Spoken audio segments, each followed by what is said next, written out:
about that volume issues, Councillor. Ka pai. I'll use my soft, dulcet tone. Tēnā koe he mana. Tēnā koe te rangatire, Glenn. No mai haere mai, welcome back. Tēnā koe te rangatire, Tama. Ngā mihi ki a koe mo tō mahi. Ngā mihi ki a koe e ngā kaimahi. E tūnei, ngā mihi ki a koutou katoa. The pātai I have is Matua Tame sort of mentioned the Manukau Harbour. Now, I know the Manukau Harbour is about 394 square metres and the Kaipara Moana is about 6,000 square metres. So I would love to get some advice in regards to how or what we can do around remediation for the Manukau Harbour. Obviously not in its full capacity, but it would be interesting to see any advice or hear any advice as to how we could slowly but surely remediate those areas in the Manukau. Tēnā koe. Tēnā koe, Alfred, Councillor, me ngā mihi maihora ki a koe, me tō karangatanga e noho nei raro i ngā maunga o Mangere. I te taha tonu o te moana o te manukanuka o Hoturo. I guess the early pathways were around combining the local narrative with what science is telling us and what the technical reporting and monitoring is indicating. And with that, some of the early attempts to identify the scale and the size of the problem went down a couple of different pathways, and I firmly believe what was initiated with the Kaipara Moana remediation program relied a lot on those three factors: the local narrative, what the technical data was indicating, and of course what science is telling us and the trends that go with that. I have no idea what it would look like if you sprinkle a bit of AI all over it, but you know, what's to say there isn't an opportunity to do some kind of review, if you like, of those three factors in the context of the Manukau. But sediment reduction was identified quite early, and we all know it doesn't happen from the middle of the harbour. So I think there is an opportunity to have those conversations, and I'm sure the team that is in that Kaipara Māori Kura would be able to give some indications quite early. I think you might need to speed that process up a bit, because I understand the architect of those leading pieces of research is getting close to the departure lounge. I don't want to be around for too much longer. I think it'll be good to get that kind of discussion going early. Kia ora. Tēnā koe. Kia ora he mana. Kia ora, Councillor. Thank you. Right, I don't believe there are any other questions. So Councillor Leone would like to move, and I'm sure Councillor Sayers would like to second. We'll just get our guests to move from the table so we can debate. But kia ora, and thank you so much for all the work, but also coming in here today to celebrate. And hopefully the next time we could bring you slightly before the next round, so we don't feel like you're kind of half celebrating one year and also wanting to celebrate the next. But I think that might have been our timeline that did that too. So kia ora, thank you.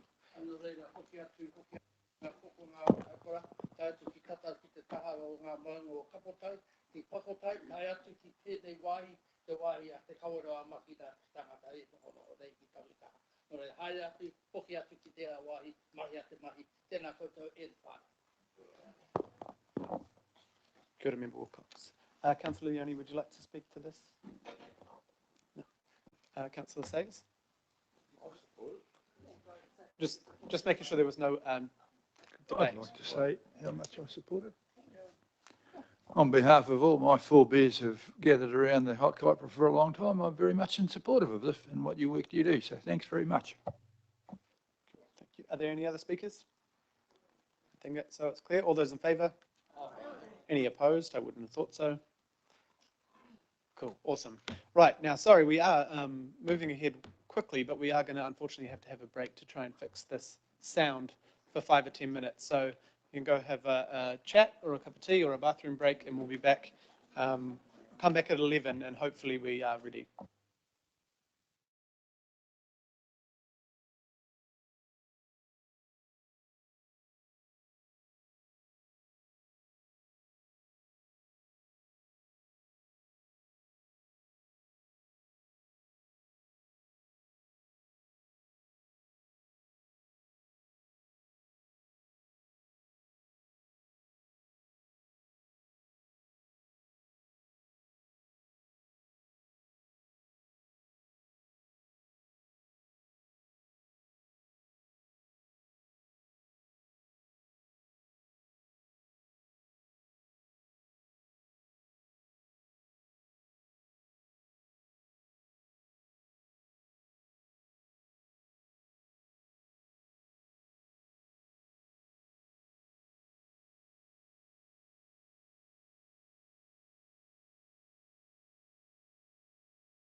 Check, check, check, check, check, check.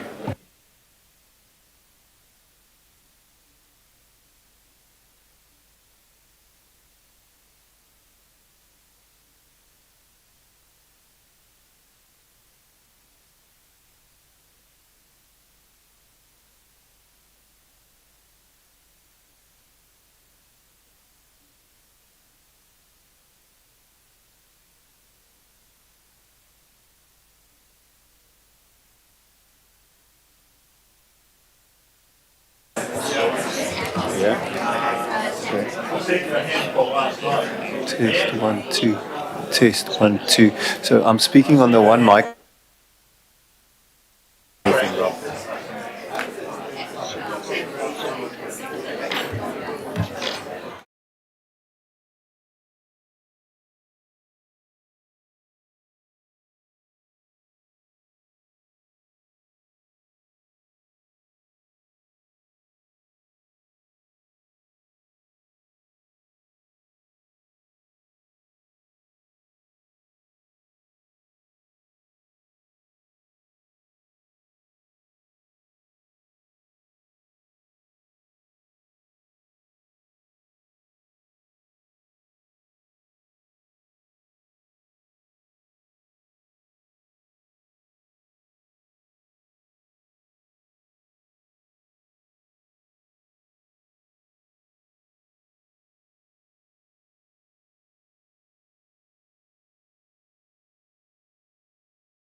Hello. Right.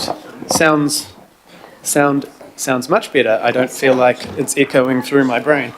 Kia ora, and we will try and get back on track. Unfortunately, we were marching ahead at speed, so we will get back to that. So we have the Waitakere Ranges Heritage Area Deed of Acknowledgement Process Update and Initial Advice. We will get Michelle to come up, and I think Nick as well.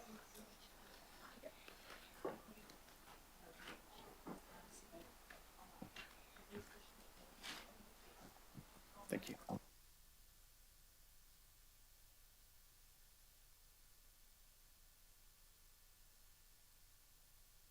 Well, I know Shane Henderson's asked to move this, but we'll get into the, before we get into debate, we'll go have this presentation. Thank you, Michelle.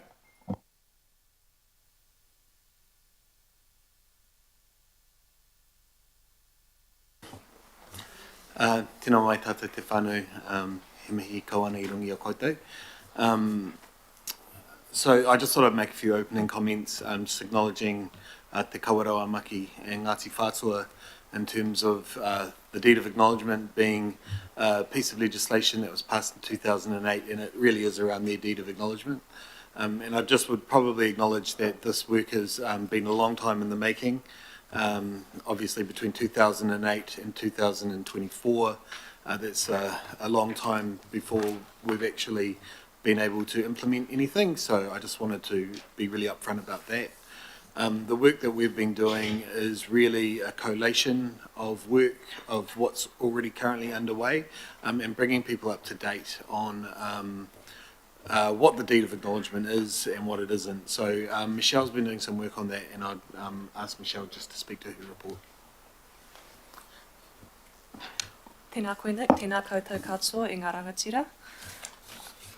So in May this year, this committee, in June last year, this committee asked staff to progress this deed of acknowledgement. So today is a progress update on the work that we have been doing so far.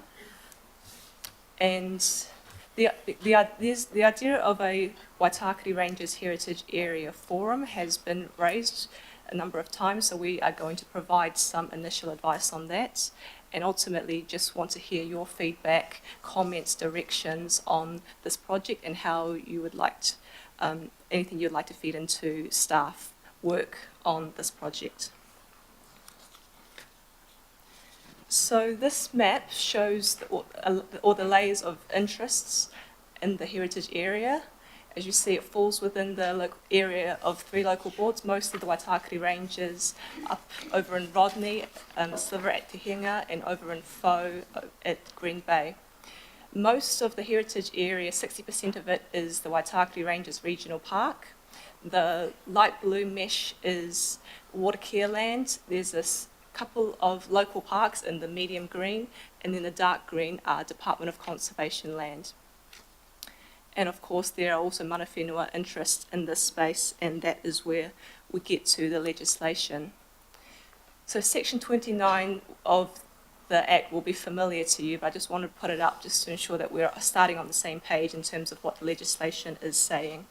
First thing I want to draw to your attention is the language highlighted there. A deed of acknowledgement will be entered into. So this is a statutory commitment, an obligation that we must do. And like, as Nick said, this Act was in 2008, although it has taken, and because the Act doesn't specify a time frame by which to enter into a deed, it has meant that it's taken 16 years. But that doesn't mean that there's been no work done in that time. For example, Te Kawarau Maki have been very active in this space in seeking a deed of acknowledgement. So at its core, what this project is about is Auckland Council and the Crown going back to the basics and getting those things right, doing the things that legislation says we must do.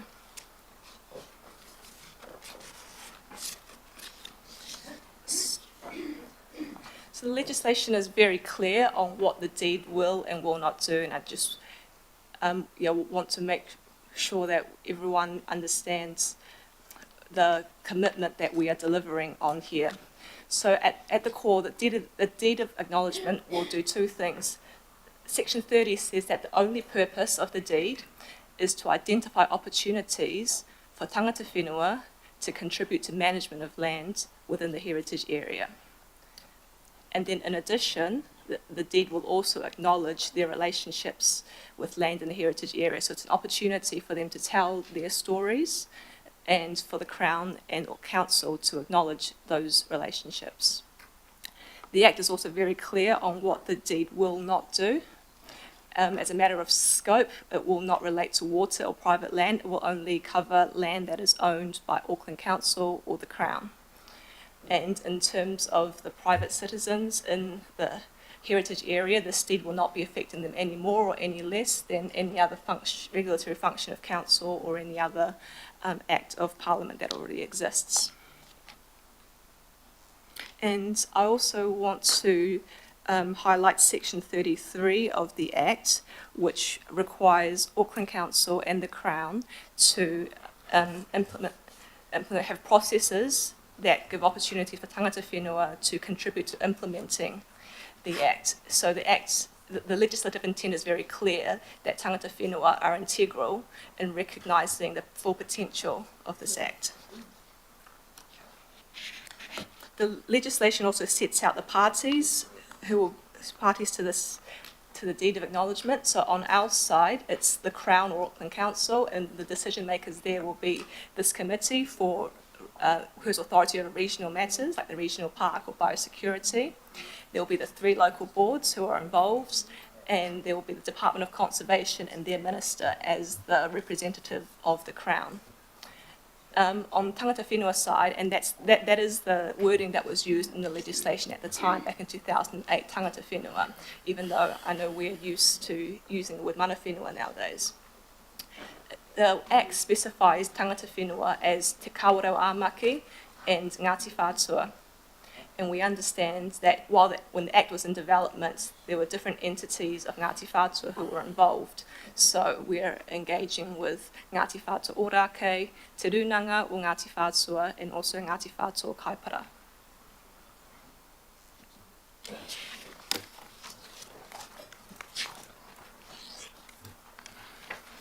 So,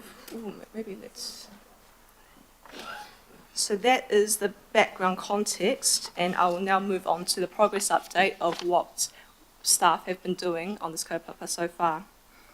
So in April 2024, we formed an internal project team of staff members at the operational level to coordinate a joint response between Auckland Council and the Department of Conservation to complete these deeds. The purpose of that project team is to provide free and frank and comprehensive advice to decision makers and to iwi so that you can make the decisions on what will ultimately be and not be in this deed. The working group at its core is run on a day-to-day basis by myself as a project manager. I report in the first instance to Nick as the Tumuaki Huanga Māori Director Māori Outcomes, who is sponsoring this project, and we have close involvement from the legal team to keep us acting within our statutory authorities. And that project team has also been connecting with the various parts of Auckland Council and the Crown that either work in the Waitakere Ranges heritage area, just so that we know what they are doing in the space and they see what we are doing with this deed of acknowledgement. So for example, we have involvement from the regional parks team who look after this regional park over there, with environmental services who look after the biosecurity matters and run environmental programs in this space. In June this year, right on Matariki Day, we initiated a formal engagement with tangata whenua on this kaupapa. This is not the first time we've been talking to them, of course, in the last 16 years, but this is us signalling we're now ready to start this work with you. How would you want to do it? So that engagement was in the form of a joint letter from Phil Wilson for Auckland Council and Penny Nelson, the Director General for the Department of Conservation. and they jointly wrote to the 4 tangata whenua entities. That was Te Kawerau Āmaki, Ngāti Whātua Ōrākei, Ngāti Whātua Kaipara, and Te Runanga o Ngāti Whātua. And the key message of that engagement was acknowledging that it has taken us a while to get to this space, but we're now ready to start.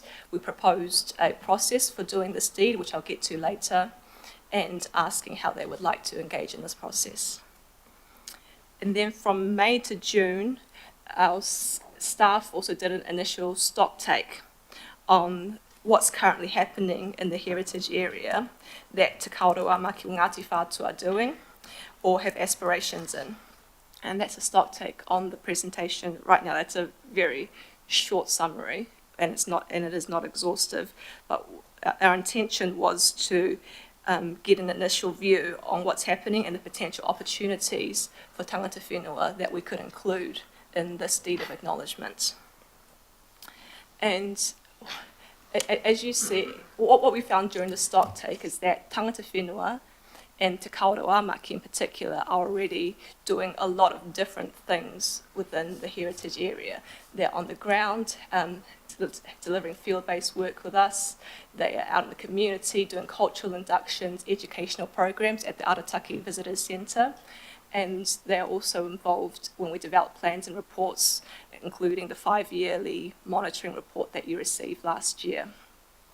But what became clear during the stock take is that although they are doing a lot in this space, this has largely been driven by Te Kawerau Āmaki on their initiative, and there could be, and one of the gaps that this deed could potentially address is providing them with more support to do the work that they already do.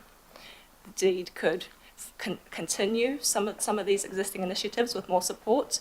It could fill some identified gaps, and it could consider how we can bring it all together under a coordinated and strategic approach.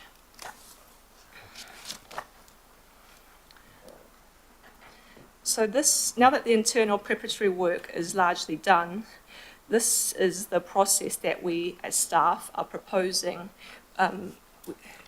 for completing these deeds of acknowledgement. This is subject to PEP, you guys being happy, local board have already supported this, and we also need agreement from tangata whenua. As you heard earlier with the Waitaki Rangers local board, we have presented this update to them last year, and we also had members of the FO board at that workshop and a local board advisor from Rodney listening in as well. Both FO and Rodney expressed their support for this kaupapa and will support the position of the Waitaki Rangers local board to proceed. So to start, we've started engaging with tangata whenua, and in response to our joint letter, we have so far received 2 responses. Ngāti Whātua Kaipara have said that yes, they are available to work with us on this deed, and Te Kawerau Āmaki, of course, have been ready and thinking about this for a very long time. In fact, they have already drafted up a draft deed of acknowledgement to kickstart the conversation for us to think about.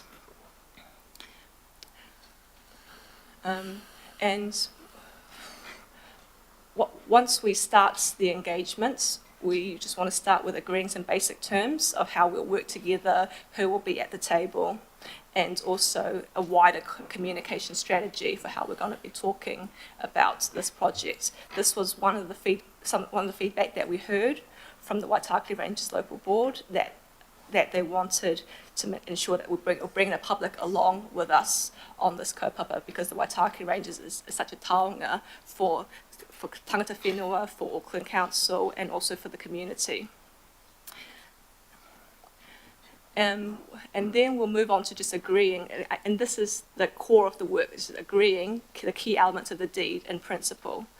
So whatever we agree at that table, we will present or take that back to you. So the light blue squares in that process map are where we envision will be the key decision-making points for you. But of course, we can talk to you at every single stage and keep you up to date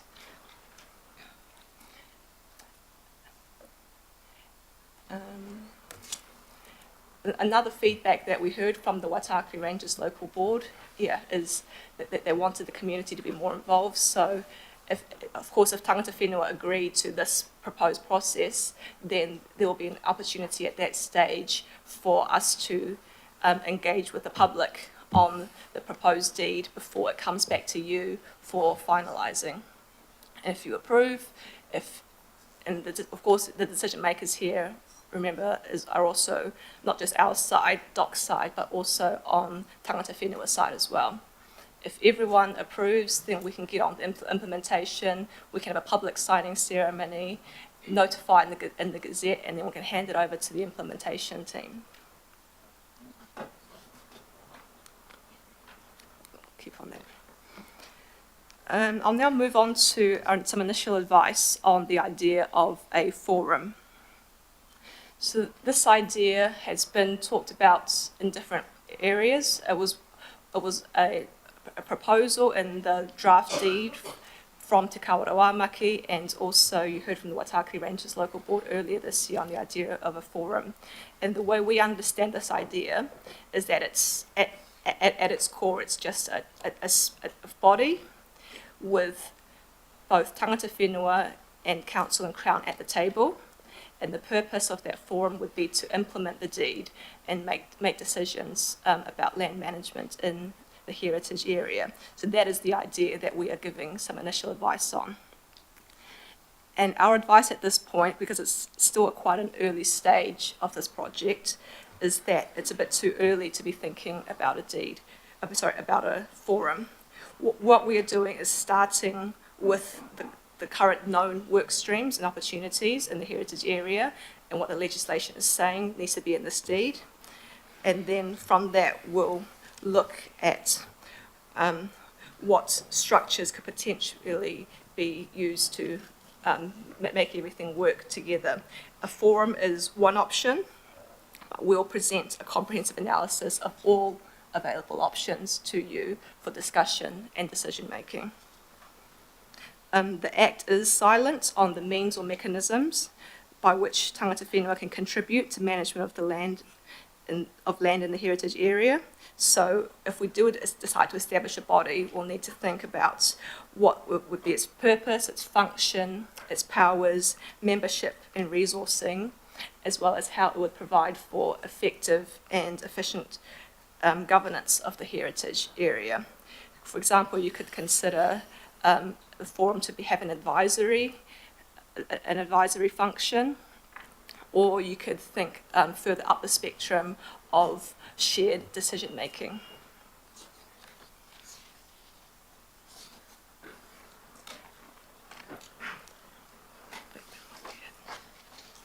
So at this stage we're seeking this committee's comments, feedback, directions on our proposed plan. We're for us to keep going, and we expect to update you in around October-ish, unless you want it earlier or later or at a specific milestone.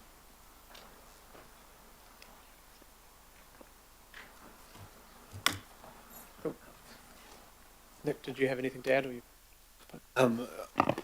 Through the chair, the only addition I would make is that there will be opportunities throughout the current process to engage directly with councillors if they see that as being appropriate to bring them up to date, as well as opportunities to bring mana whenua and anyone together if they want to talk out what those things look like, and that invitation would be extended to local boards within the Waitakere Heritage Area also.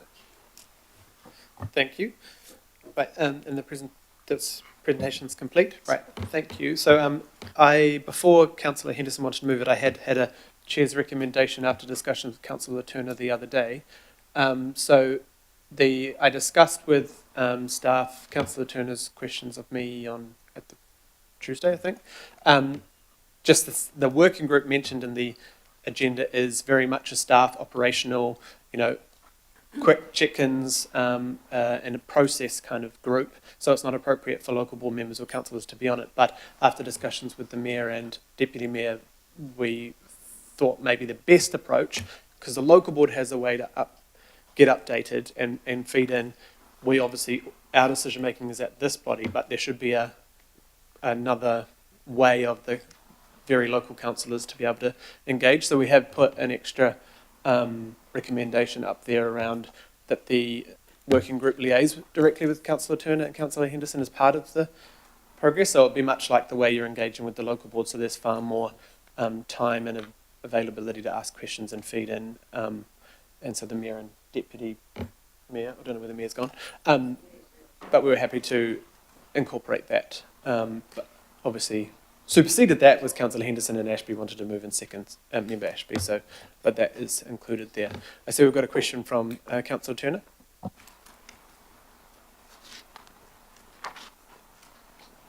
Just you're on mute, Councillor Turner. Councillor Turner, you're still on mute. Perhaps I can take it and then Councillor Turner. Yeah, Councillor Fletcher, apologies, I didn't see your name first, so sorry. Councillor Fletcher, your question. I'm very supportive of this, but you may recall that Glenn Wilcox, myself, Linda Cooper, and I'm trying to think who else, along with David Hill, spent many, many hours of our lives giving consideration to the Regional Parks Management Plan and the 28 regional parks. And of course, the submissions that we received were numerous. People, it is a taonga, and I would say that the majority of our time was really trying to come to grips with in the most appropriate way to respond to all of the expectations there are. And I think this is really complementary to the work that we undertook on the Regional Parks Management Plan. So before I saw your suggestion of the inclusion of Councillor Turner and Councillor Henderson, I was going to highlight the fact that the Regional Parks Management Plan had anticipated some of this work, and it was really important at a governance level that we actually had members of this committee, while local boards are important. So my question was going to be to the officers, why was it not taking into account the role that we have and the responsibilities that we have in delegations to ensure that the expectations under the Regional Parks Management Plan weren't being assigned in any proposed forum? So you've responded now, but I'm curious to know why the officers didn't make that recommendation in the first instance. Through the chair, and thank you for your question, Councillor. I guess in its first instance, the legislation is really clear about what the deed is and what it isn't. So the deed does, it speaks about the historic account and acknowledging the historic account, and then it says that we must look at opportunities to involve iwi, tangata whenua, in activities on the heritage area. What we were quite concerned not to do is to presume any functions that overrode any other function. So rather than coming and saying, hey, it would play a role in terms of activating or delivering on the management plan for the regional park, it was rather bringing it right back to be really clear about what the streamlines of the work streams of work it could be. Now, it very well could be that that the working group makes that recommendation around how it might implement the park plan, but it didn't want to make any assumptions that that is what it wanted to do before we sort of got to that point. So there could be a potential for further conversations along that line. Well, Chair, I'm very happy with the response, but I think that this is a good outcome. And having given so much of many hours of my life to ensure that the Regional Parks Management Plan, I have every confidence that the passion that Councillor Turner will bring to this, and I'm sure Councillor Henderson besides, that we'll see an integration of that work in the most appropriate way. So I strongly support the inclusion of Councillor Turner in this as we move forward. But it's a very good piece of work, and I look forward to seeing how it progresses. Thank you. Yes, absolutely. Thank you, Councillor. And I think much to the local board's request at the last meeting of a working group or a forum style, I think those decisions are probably too early in this process, that maybe by October we have a recommendation that more formally includes the councillors or the local board, may or may not, but that's where I would hope the kind of discussion goes. But this will enable Councillor Turner and Henderson to have far more deeper dive in the process than just at this committee, which is what we formally do as all of us. But thank you for your clear and concise questions on that. Councillor Turner, back to you. Apparently you could be heard online, but we couldn't hear you in the room, so it may be our fault, not yours, but we will try again. Councillor Turner, damn it. So this does mean we have an issue with the room. I don't know who will be able to fix. No, could he put the question on the chat? At this stage, is there any way you could type it in the chat? That's not really appropriate, and sorry for your efforts. That is very annoying. And we will check again why we can't hear.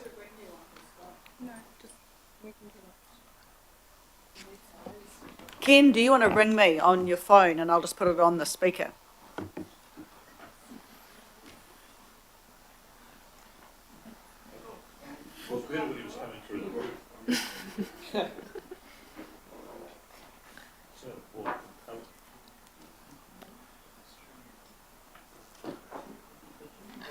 Waiting for your call, Ken.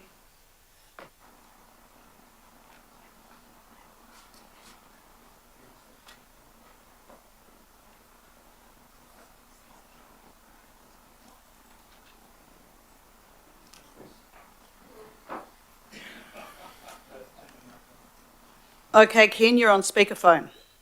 Thank you very much. All this modern technology, eh? Thank you very much. I see the addition. That's really good. I support it. I just did want to ask Nick and his team. I note there was 2 slides missing from this presentation that was present in the Waitakere Rangers local board workshop that the board was very generously allowed me to sit in on. And that was the one that shows councils participating groups in the working group, which included Tātaki Unlimited and Watercare. I can understand that. Auckland Transport. It seems to be a bit of mission creep. I understand that this document, it's legislation. I support it in principle. And what it does is acknowledge the practical, historical, traditional, cultural and spiritual relationship of tangata whenua of the area to land in the area. And its purpose is to identify opportunities for contribution by tangata whenua to land management. And as you say, a lot of that is taking place. So that is a contribution to the present and an involvement to the present. I note that it says in one of the clauses that a deed of acknowledgement does not permit any person, when considering any matter or making any decision or recommendation under any enactment, to give a greater or lesser weight to the statement of relationship concerning that person. So in short, or in simple terms, the existence of a deed should not affect how much weight they give to the statement of relationship when making decisions and recommendations. I know this is all legal and I do not understand it completely, but in practice, this is a very important decision for my area. The Heritage Area Act was a very important decision, and to a degree, it was there to suppress and maintain the heritage aspect of the area. So when I see people like Tātaki being involved in the working group, I worry about mission creeps, and I'm concerned that this document, the deed, has a specific purpose that may trigger the advancement of other things, but it is not the document that does those advancements. That's why I had asked for inclusion in the working group, because we all know how much work this is, and we all know how much, even just observation. We have, Waitakere Rangers has open workshops. The council has now moved to have our workshops open in principle and closed only when necessary. Several of the local boards have opened their workshops to the public. This is a workshop process. I just want to make sure that we have clear, especially Councillor Henderson and myself, clear and open communication with this. And I just wonder if this amendment or this change that's on the screen now delivers the full picture. There was quite a few questions in there, Councillor Turner. I think the first, I will ensure that any workshops that do come, but I would expect updates come to this committee and public, but if any workshops do come, they would be open. My only concern would be anything on private land, but as made clear in the report, the deed does not touch on private land, so I couldn't see a reason why we'd have a closed workshop. And on Tātaki, I don't think we can deny that there is tourism, that the Waitakere Ranges are a tourism destination already. So I guess it's how we involve them. Do you have any other answers on that, Michelle or Nick? Just firstly to address the concern about the difference in presentations, we were trying to keep this one succinct, and the presentation that we did to the local board was really just a summation of the actual report, where it does talk through each organisation each part of council that's involved, and that includes Tātaki on page 3 of the report. What I would say is that destination management planning is something that all reserves management and all open space areas have to choose to do at some stage. So there is, for example, a function inside the Department of Conservation that would look at something like that for the islands. It would also, I know that there's been conversations with places like the Tupuna as well. So it's not to overstate the work that this is doing. It was really putting it on the radar of Tātaki that as part of the deed of acknowledgement, the function of destination planning from a tourism perspective may or may not be addressed. Again, the idea would be to bring it back to a forum, any of the things that would be addressed in the deed of acknowledgement, for a robust conversation at that stage. But I don't want to paint a picture that it's a very Tātaki-led process. They're really just contributing in that particular matter around destination management planning, which is certainly something that most reserve management spaces would look into. I'm happy with what's proposed here. Thank you. Kia ora, Councillor. Thank you very much for that. And I appreciate your clear concerns coming to the committee early on. Thank you. Member Ashby.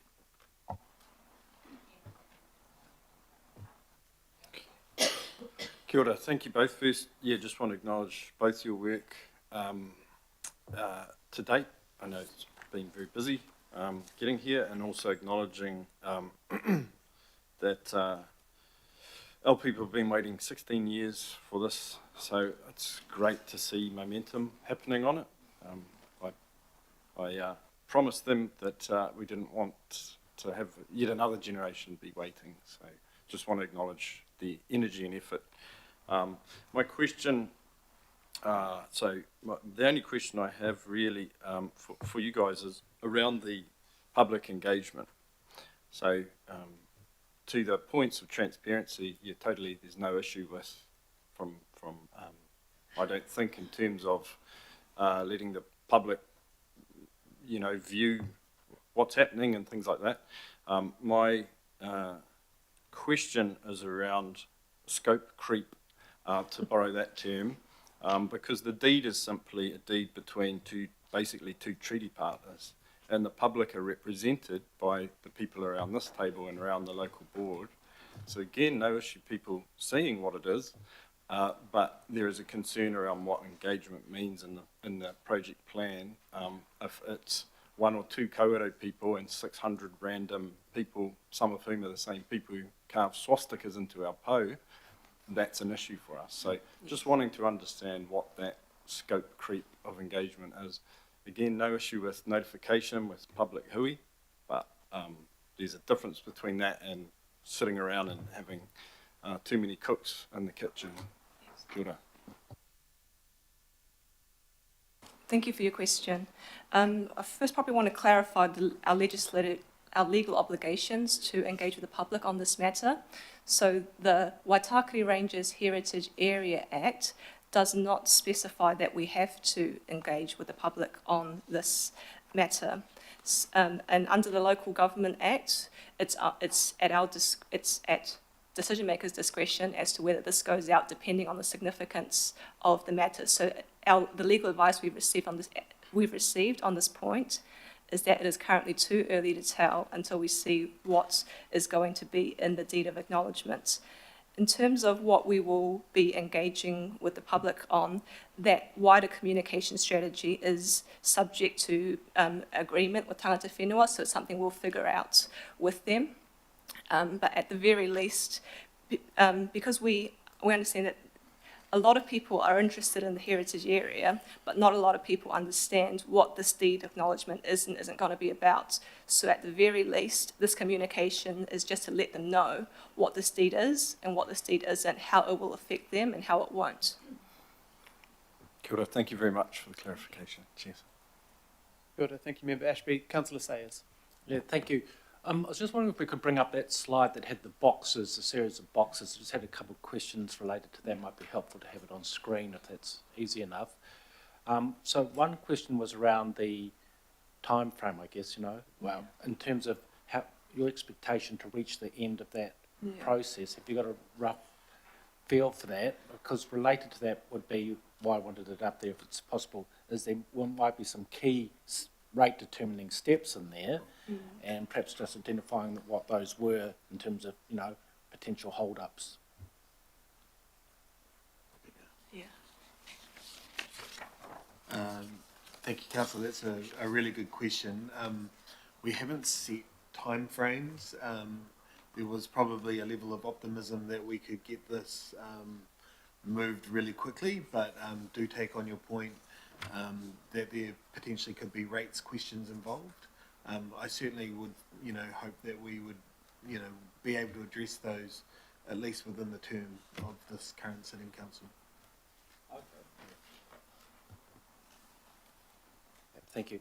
Thanks, Councillor. And last question, Member Wilcox.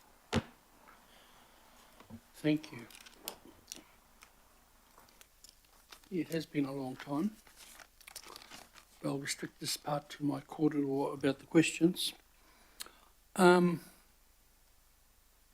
The first one with regards to parks, this includes all local body land, doesn't it? Do we have a list of local bodies land that will be included in this, not just parks? We are working, am I on? Yeah. We're working on that with our GIS team and can provide that information.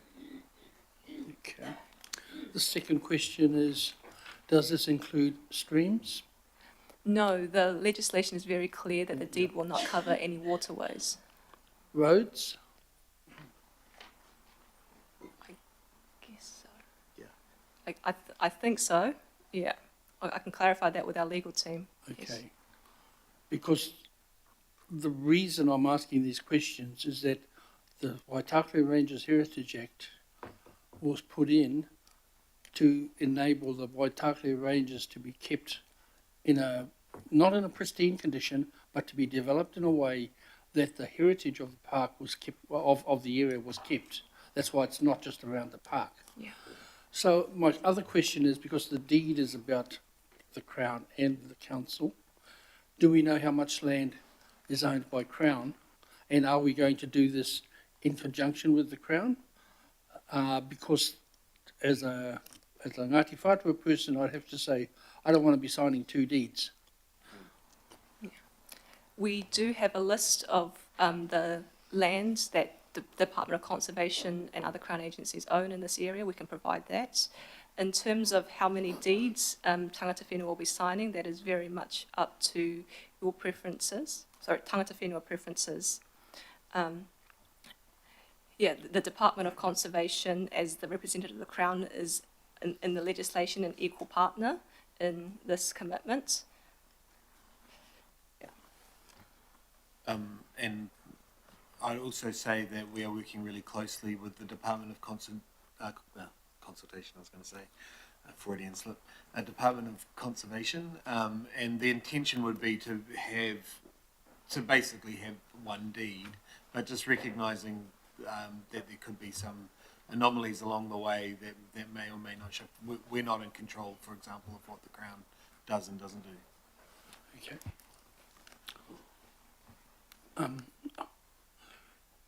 Through you, Chair, or can I ask that now? Yeah, can I ask the question now? Well, you'll tell me if it's against standing orders anyhow. You can ask whatever you want. Because this is really about natural resources, it's one of the key parts of the statute of the IMSB. The liaison, I also would like to go to the IMSB that you have up there. So could we put that, if the movers are happy, mover and seconder are happy, I would like the IMSB to be up there as well with Councillors Turner and Henderson. I'm happy as mover. Yeah, I would have thought that was going to happen anyway, but it would be good if that was. Does that need a Michelle? Do you think that needs a separate? Because I imagine it would be. I'm not sure it would be with the councillors in Hokura at the same time. Would you be meeting with? Would it be a member of or meeting with Hokura? I think from our perspective, it would be with Hokura. Certainly in its operational function, we can meet with the Secretariat through our normal through the operation of the group.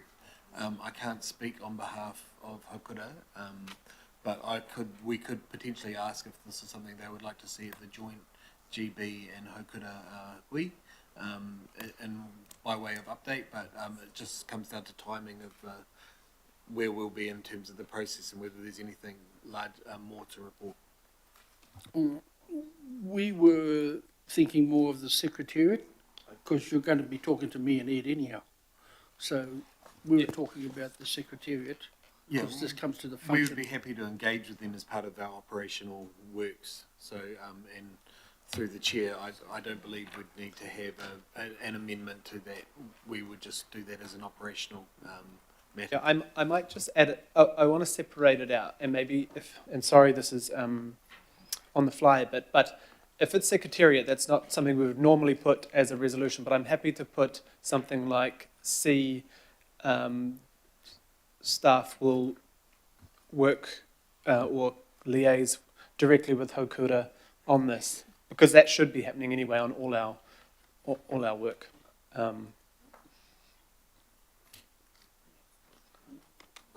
Yeah, I think, Chair, that's what I'm seeking, is because this, like I said, comes to the heart of our statute. Thank you. So yeah, so just noting for Councillor Henderson and Turner, that's the work in C would and should be happening regardless of the issue or agenda item on this committee, on all, but that we would just note it here as the importance and crucial nature of this being, we need to point it out. Councillor Turner, you have another question? I'll just see. Damn it. You're going to you've got to ring me again, sorry. Do you want to ring me again? Just to let you know, councillors online, we are going to have to, and it is completely inappropriate what is happening here, and it is, as chair, quite embarrassing that we are having this issue. It's no one's fault, but it's not good for democracy or the meeting process. But unless you want to type it in the chat, okay, I think Ken's coming in via phone. Okay, babe. Hold on, sorry. Sorry, I didn't say that. Sorry. Sorry. Look, this is, thank you very much, and hang on, I'll turn this one off. Okay, thank you. This is demonstrating my point. This is very complex, and it's also to do with New Zealand. Auckland going forward, us all together in partnership. And I just feel that a clear openness around this subject is the healthiest thing we can have. So we've now got a working group that's trying to stay a working group, only staff. We've got the inclusion of a couple of councillors who are going to poke their nose in whenever they can or are allowed. Now we have the inclusion of the Independent Statutory Board, which they should have been included anyway. I understand all that argument, but we've now just put into the resolution a little bit of a different vein on that. I want to reiterate, I won't push the matter, but I want to reiterate the spirit of my original amendment I offered yesterday in writing, which was, well, it just included me. I suppose that was silly, but I just really think these should be open workshops about how this is all done. Thank you. Kia ora. Yeah. Kia ora, Councillor, and I'm not, I could probably answer this because it's more political. We have tried to accommodate the requests and questions from yourself, Councillor Henderson, and members of the Haukura. This is why we've added those in.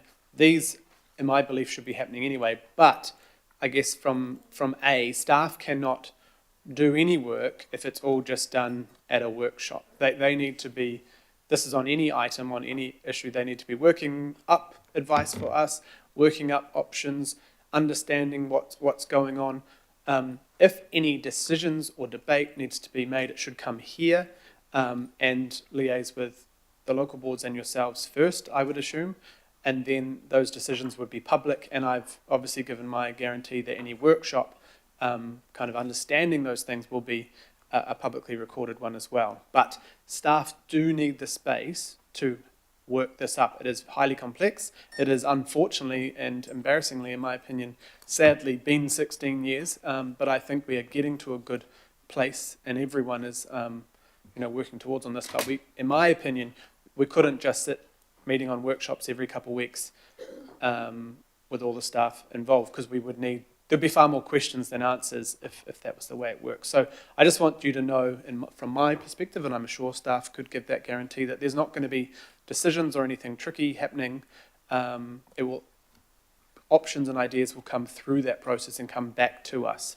But I wouldn't know how we would have staff working publicly constantly to get to that position.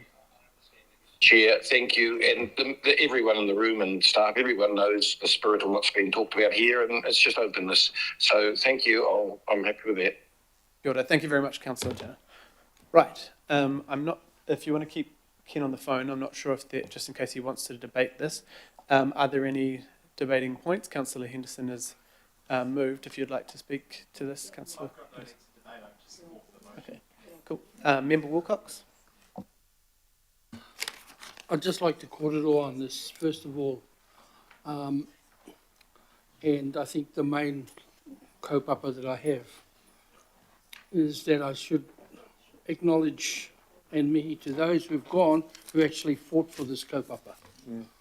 Denise Yates, Toto Philip Fields, Eru Thompson, Takutai Wikiriwhi.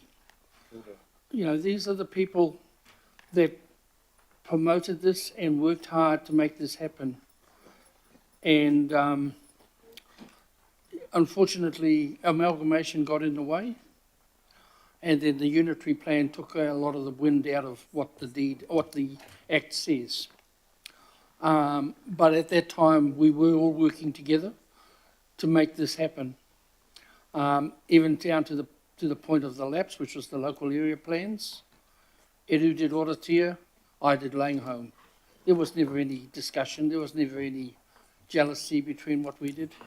There was never any concern, and I also must acknowledge our former Deputy Mayor, Penny Hulse, and Sandra Coney, who also supported this and worked hard to make this act happen. And so I would like to think that we could make this deed happen in less time than this act took to take place.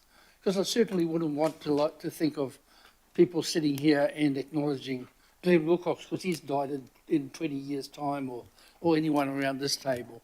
So I think it's just important that we remember that these are the people that actually have gone before us and wanted this to happen a lot earlier. Thank you. Kia ora, Member Wilcox. Councillor Fletcher would like to speak. Oh, well, I feel honoured to be able to follow that because I think we do need to acknowledge all of the advocacy that has gone into today. I think of people like Graham Campbell in the years that led up to at least getting the discussion around the need for special legislation and the Sandra Coneys and the passion that went into it. One of the points that I want to make today, though, is just my frustration in the governance that we have, and I referred to regional parks a little earlier on, and this is in no way disrespectful to yourself, Chair, but the scope of this committee is so vast that we have insufficient time, I feel, to do justice to a lot of those issues which are so dear to the hearts of many of us. I think it's fantastic that we're spending a bit of time on this today because it makes us do a bit of a deep dive back into the history and those outcomes that we're all seeking to have. I'm very supportive of Councillor Turner, knowing his passion in this area, for his involvement in this and his desire that there be openness. But it is a measure of satisfaction that we are making progress today. It was anticipated, and it's right and proper that we have recognised, but it just moving forward, I hope that we can find some way coming back to, well, this is about the deed of acknowledgement here today, but to the monitoring of the expectations that we have for regional parks going forward. There's a lot of work to be done.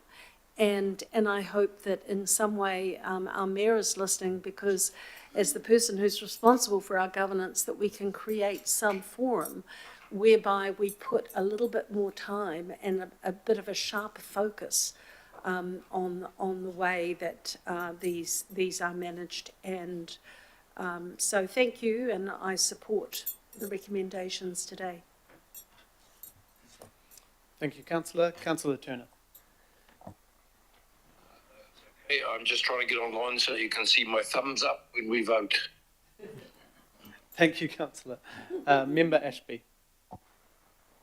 Kia ora. Thank you, Chair.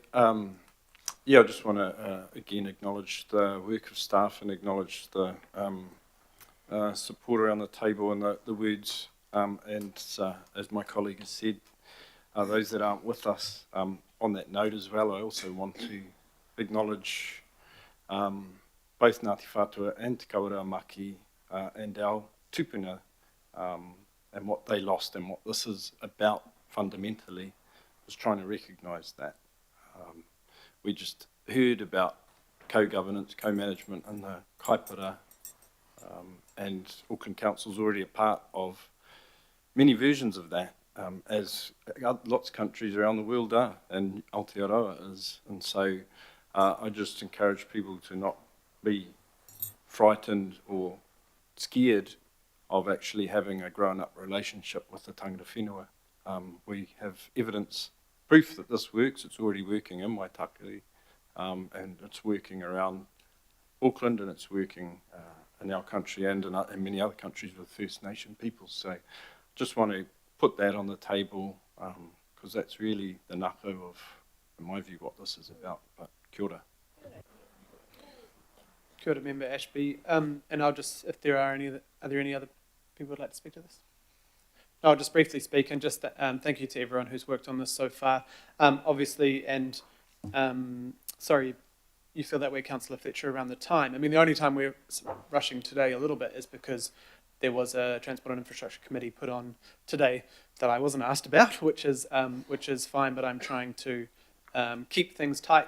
But obviously this did come from our Waitakere Ranges Heritage Area update that we had to come to committee and celebrate those issues. And then it was questions from Member Ashby about why we had not progressed this deed in 15 years, now it's 16, and we at that time decided to push forward on this. So I just want to thank haukura, members of this committee, the local board, and tangata whenua, and our staff for all getting together.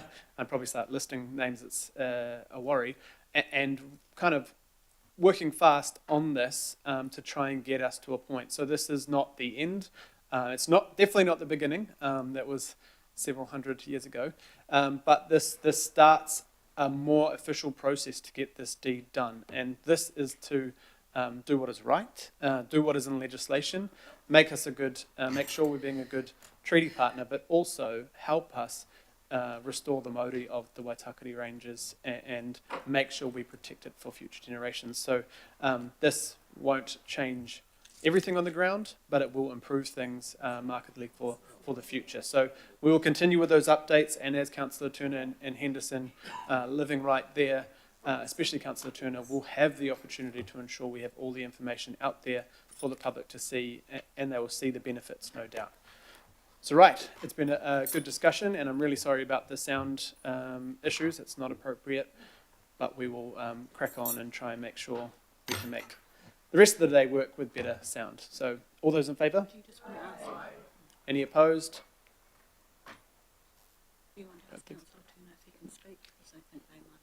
Cool. That is passed, carried unanimously. Thank you. Now, just Councillor Turner, could you just try if you can speak on the Councillor Turner or maybe Councillor Ferry? Someone, can we just see if we can hear you now? Anyone online?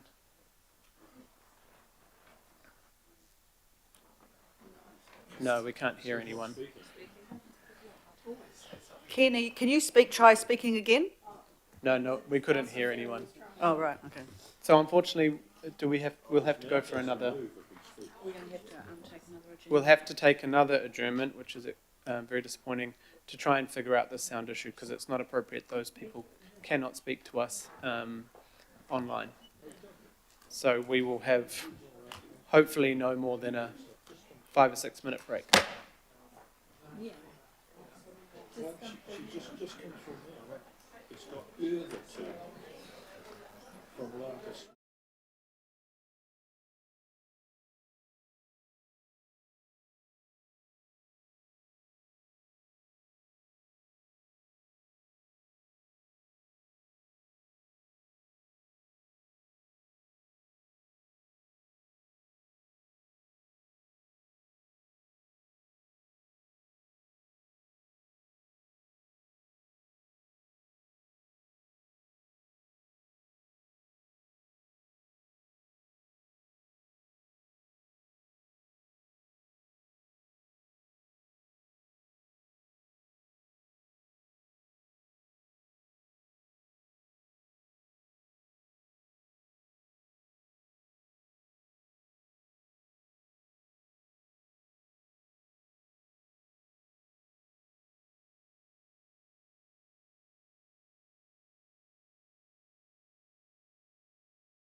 Councillor Filipino or Councillor Turner, could you just see if we can hear you? Yeah, we're trying. No, I we was can't. just putting a we can't hear testing call in, Chair.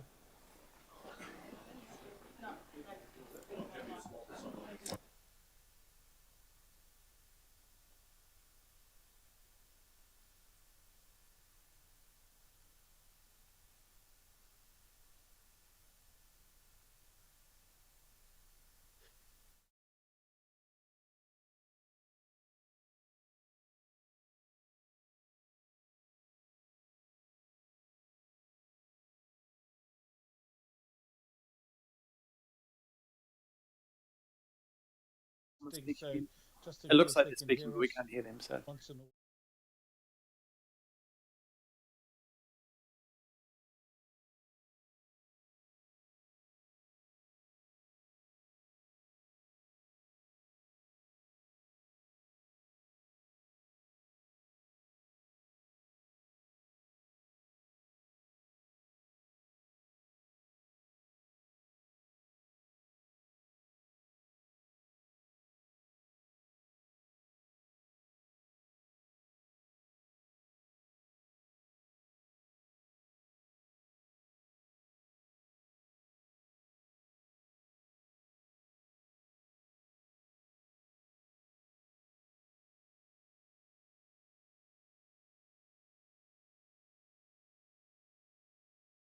We have to work it out to continue the meeting. So we'll have, we'll come back in half an hour. We'll go across the road for kebabs or something. So, Councillor Filipino? No, we can't hear them. So yeah, we're going to have half an hour break for lunch. Apologies to everyone in the room and out of the room. Chair, can you hear us?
We just check, Councillor Filipina? Yeah. Testing 1, 2, 3, 3, 2, 1. Testing. We can hear you, which is great. Let's Kia ora. hope it holds. Bye-bye. Thank you all, and apologies for what has come. Hopefully Councillor Turner and Newman will come back to the meeting as well.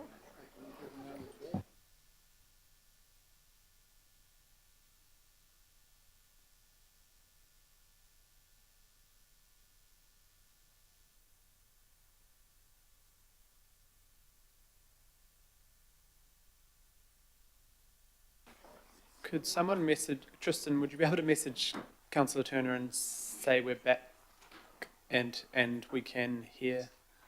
Oh, Councillor Newman, are you able to speak to us? You're saying you can't mute? Unmute? So it worked for Councillor Filipina and Councillor Ferry. We need someone else to speak.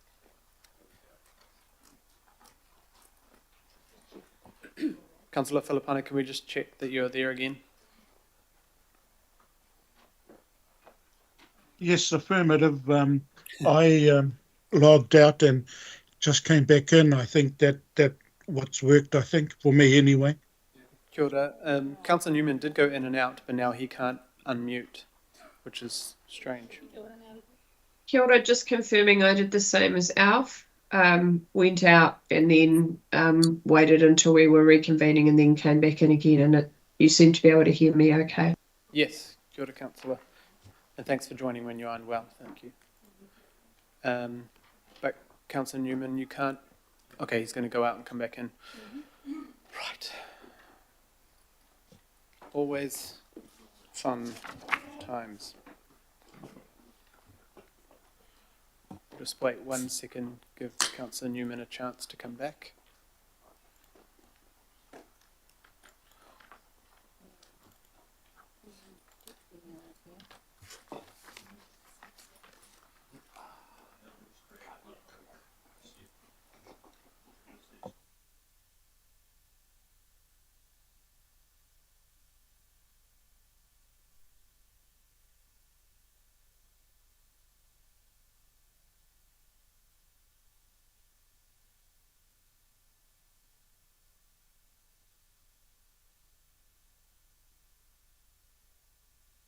Doing a sound check.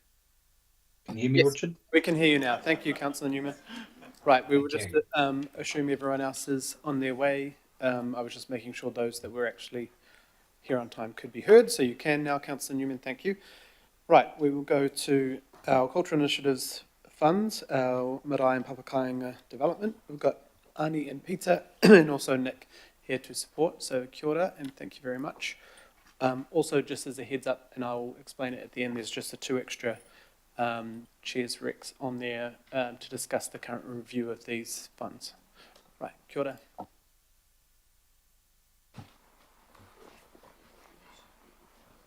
E ngā mana i ngā reo rauranga tira mā tēnā koutou, tēnā koe i te hia mana Councillor Hills, me te hia mana tuarua Councillor Dalton, tēnā kōrua i ngā mema o Haukura, tēnā kōrua, tēnā tātou.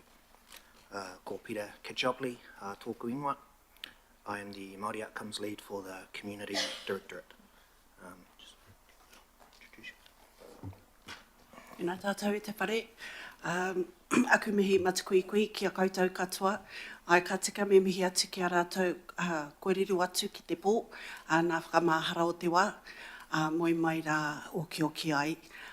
Kia koutou e whakakanohi ai i ngā ahika me ki o tēnā iwi, kei wainganui a tātou te rānei, tēnā koutou. Ki ngā kaikainihira o te whare, o tātou koro matua, kua ngaro haere, tēnā tātou.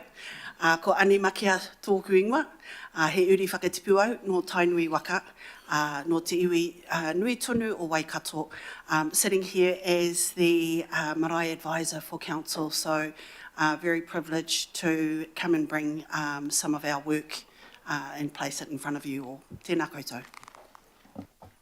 Kia ora. And thank you, Nick, again. Right, if you just want to, you've got the presentation here, Peter, thank you. Kia ora, Mr. Chair. Just letting you know, we also have Richard Court, Portfolio Manager, online for Ngā Matarai, just in case. Yeah, we need to respond to any other questions. So just working through the slides, so just a quick summary of the purpose. So we're here to review and approve the Cultural Initiatives funding recommendations for marae development and Papakainga Māori housing for this financial year.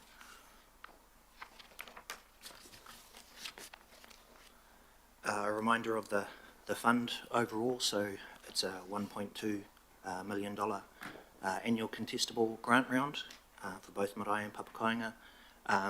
It's part of the overall Māori Outcomes Fund, which was increased in the last LTP to 171 million, and works hand in hand or alongside the Marae Infrastructure Program. So overall, as part of the Māori Outcomes Fund, there is a targeted investment of $72 million over that LTP period. So while we're here talking about the Cultural Initiatives Fund, it's important to reflect on, I guess, the overall investment package that Council provides to support marae development and aspirations. Excuse me. There's also a growing support program in the resilience and recovery space, and also want to acknowledge the roles that local boards play in terms of supporting our marae through grants and also through really strong advocacy. The fund itself is really flexible, supports a range of things through the marae space, capital works, maintenance, and also planning, concept planning, business planning. In the Papakainga space, it's the majority of applicants are coming for planning regulatory costs. What it doesn't do for Papakainga is support any of the capital development costs. Important to note, I guess, the strategic enabler that the grant supports in terms of our commitment to the Auckland Plan to invest in marae to be self-sustaining and prosperous, and of course through Kia ora Tāmaki Makaurau, our Māori Outcomes Strategic Framework.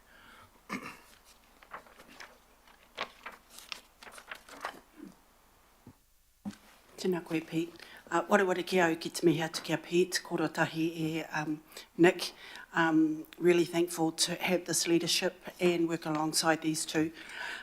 So I get the privilege of talking a little bit about some of those successful recipients of the Cultural Initiatives Fund. We, through my correspondence and the whanaungatanga with Ngāti Wai o Aotea Kaua Marae, we were able to fund the upgrade of their solar panels. There was some an installation of a new generator, which really helps with their sustainability in terms of emergency management. And we were able to replace an outdated hot water system. So if you think about that in the bigger scheme of things, it's really enabled the marae to be self-sufficient and thinking about emergency management, which is kind of at the highest level of self-management. It's really helped them. So the next marae, which is Rere Te Whioi, who are, I don't have any updated photos of late, but the work has progressed considerably since these photos were taken, but they were also a successful recipient of the Cultural Initiatives Marae Grant in the amount of $142,500, and that was in support of their compliance fees, the capital works for this particular project, and that's to build a new wharenui for this particular marae. Tēnā koutou. Kia ora ni. This slide is showing total investment over a 6-year period of the Cultural Initiatives Fund. So to date, 20 marae have enjoyed support through this fund to the value of in excess of $6 million in total. This round we are recommending 4 new marae who will be first-time recipients if supported, and we have a marae network of around 40 marae in total, so we are reaching over half that marae network, and obviously we're very keen to be targeted in terms of those who might not be accessing, but there are a number of reasons for that. This also shows the balance between mana whenua and mātā waka marae. We are mindful of that in the background, and we're sort of fairly balanced in terms of a 50-50 split at this stage. Just a reminder, while it is an annual grant round, applicants can apply year on year, and as this shows, some have enjoyed successful applications multiple times. And so the assessment panel does consider that when assessing each year.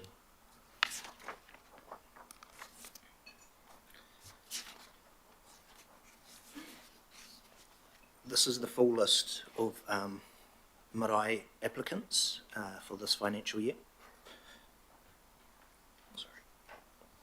So we received 18 applications in total, 14 for marae and 4 for papakainga, totaling nearly $2.3 million. So again, we were well oversubscribed. This financial year, we're recommending 8 of the 14 marae applications for full or part funding, which is on page 2 of the report or in attachment C. There are a number of reasons for this, and unfortunately some of the applicants just lacked basic information like quotes or just didn't meet funding requirements. One instance, the request didn't meet requirements of core infrastructure, and there are 3 applicants that are actively receiving support through the marae infrastructure program. So in the advice of our subject matter experts, it was agreed that we need to let that investment run its course before supporting new investment through the Cultural Initiative Fund. The assessment panel consists of 3 members, 2 staff and 1 independent contractor who is also a qualified quantity surveyor. And all applications are received through our Smarty Grants online grants portal, assessed individually by each member against key criteria and the guidelines which are attached as A and B. Then all 3 assessors come together to reach a consensus on those who will be recommended for funding. The panel is supported with the SME advice from our marae advisor, who is a key relationship holder across the network of marae in Tāmaki Makaurau, and also our marae infrastructure program teams. These are the 4 applications we received for papakainga. However, we are not recommending any of these applications for funding this round. Again, the key reasons is they didn't meet funding requirements. We had 1 application that was withdrawn with a request for funding to be carried forward as they weren't able to deliver their full project last financial year. We've also had 1 application asked to be put on hold pending a discussion about a more strategic approach to supporting their aspirations. Again, the assessment panel supported by SMEs from our Māori housing unit, who also assess the eligibility of each application and are critical in advising on the deliverability of projects as a whole. Some of these papakainga projects are really large and really complex in nature.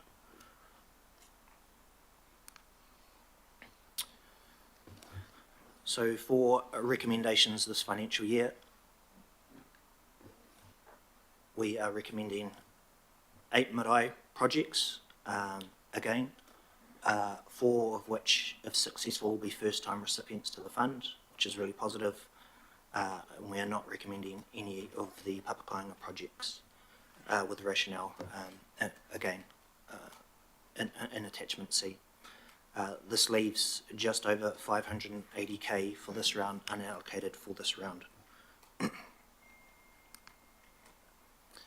So to the recommendations, I want to be clear here, we're not here to provide the impression that the full fund is not required. Year on year, the fund has been well oversubscribed. The need is great, and council can't meet all those needs. What we have experienced in this round is really unusual and quite a unique situation, in that a number of applicants who met the funding criteria previously or provided basic information for some reason didn't this time. And that's been evidenced by the fact that they've received funding support in previous rounds. As previously mentioned, 3 applicants are still receiving active support through the marae infrastructure program, and because of the significant level of that investment, the assessment panel supported advice from SMEs to allow that investment to run its course, or we may create risk of double funding. Last year alone, the marae infrastructure program delivered $6.4 million of infrastructure improvements across several marae and is in year 7 of a 10-year delivery program, aligned to the original LTP budget set in 2014. Included in the reports in paragraph 41 is reference to a review of the marae guidelines to ensure they remain fit for purpose and complement other investment programs that support marae development. This review is a priority and we will implement recommendations from that review before the next funding round. Paragraph 42 acknowledges that the mayoral proposal also signalled a review that the Māori Outcomes Fund, a review of the Māori Outcomes Fund as a whole should occur, so the two pieces of work are aligned. I want to finish here by saying that no recommendations are made lightly, and so staff have reflected on how we might better support future applicants. And so we are exploring setting up drop-in sessions and more one-to-one conversations with unsuccessful and future applicants to ensure they increase their chances of applying successfully in future rounds.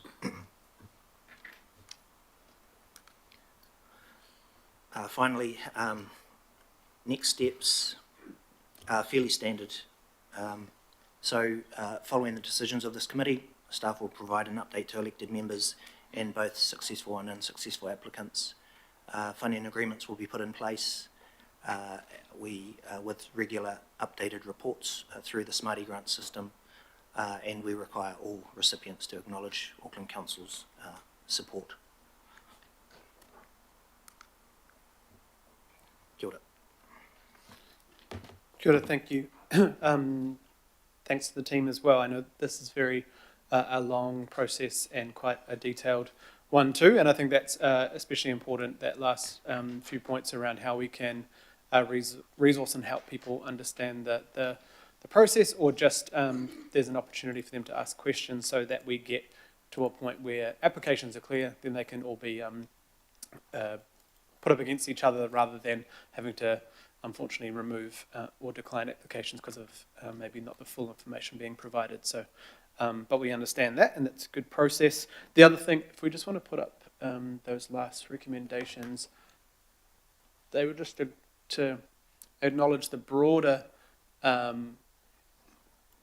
point around the review, because there's been a number of questions in the past, and we've noted in number 6 around the questions that continue to come from Te Kawerau Āmake around how maybe their wishes are slightly different to what we're able to do through these funds. There are many marae that are now upgrading their current facilities, but Te Kawerau is one mana whenua group that do not have that ability, so they can, but the fund is capped out, so it doesn't allow that opportunity. So it's a bit hard for us to do that without that review or to have that conversation. So I just wanted to put that there, because I think there is a broader conversation that needs to happen, and that may be outside this funding or another way we can support them. So just want to make that clear. Member Wilcox first. I mihi ana kia koutou I roto I tēnei kaupapa. Mo hiana au I te taimahātanga o tēnei hakaritenga, nō reira nei te mihi ki aku I koutou. My first question is, and I suppose this is going to be part of the kaupapa that you deal with when it comes to outcomes funding and how this goes about. But mo hiana koutou, e tuana te marae hei rungi tōna ake mana motu ake. And I've got an issue with it being some kind of competition. So, irrespective of that, how do we go about ensuring that we don't end up one with toko maha mana marae all unfinished or processed through? Because one of our things, and you explained this to me in the infrastructure fund, was that it's not a competition. So when we're finished, we're finished.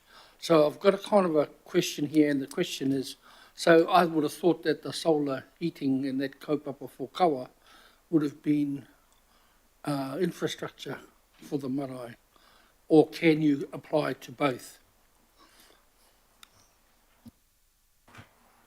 Tēnā koe.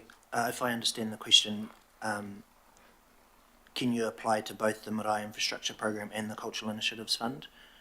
And essentially the answer is yes. One's contestable, one's non-contestable, but there's currently under the current settings, there's no restrictions for marae to draw from both investment funds. My second question is, and nothing to do about the decision making, but one of the marae I see up there is in the Tamaki regeneration area. What are they stumping up? What is Tamaki regeneration stumping up for this? Because they are also, you know, if we're going to regenerate the whenua around it, we should be regenerating the marae as well, as we did with the library.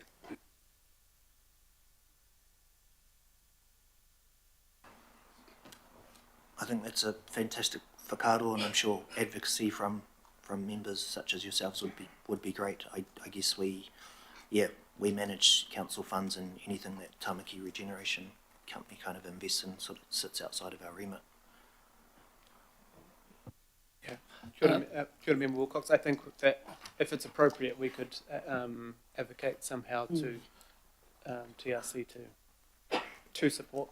Member Wilcox, you have another question? Yeah, just the final one, and you know, coming from Rodney, I'm quite happy that I see quite a few marae in Rodney, but on the list, I think my concern is this an indication that most maraes in the rural areas are struggling?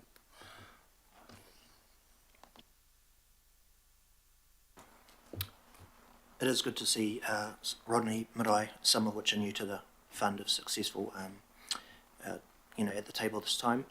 It's fair to say the challenges of rural marae are obviously different from those closer to the city, and we're experiencing that through the marae infrastructure program as well, where a far greater level of investment just needs to go, to be fair, sometimes into infrastructure below the ground, water, wastewater, and also we can never ignore our regulatory responsibilities, so sometimes we are having to fund systems into marae that previously they haven't had. Some of them are fire systems, but they're important health and safety requirements. So take your point, we acknowledge and are very aware of the challenges of our rural marae, and there are other investment programs, predominantly through our resilience and infrastructure teams, that are focused primarily on providing further support to our in this case, mana whenua rural marae. Thank you. Kia ora, Member Wilcox. So we've got a number of questions here. Councillor Fully is first. Kia ora koutou katoa. Thank you so much for your presentation. Just a couple of questions. First of all, thank you so much also for having more of a balance with Matawaka marae, because that was always the issue for our marae out in Otara. So I'm really overjoyed to see that Ngāti Otara marae is included in the funding this time round. But just if you could elaborate a little bit more, because I can see two of the papakainga applicants are from Mangele Otahu, which is the other side of my ward.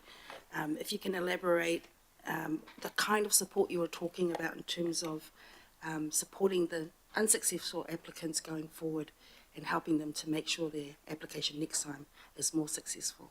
I know there was a lot of support put in place for Ngāti Otara from the local board, for example, so it'd be good to hear.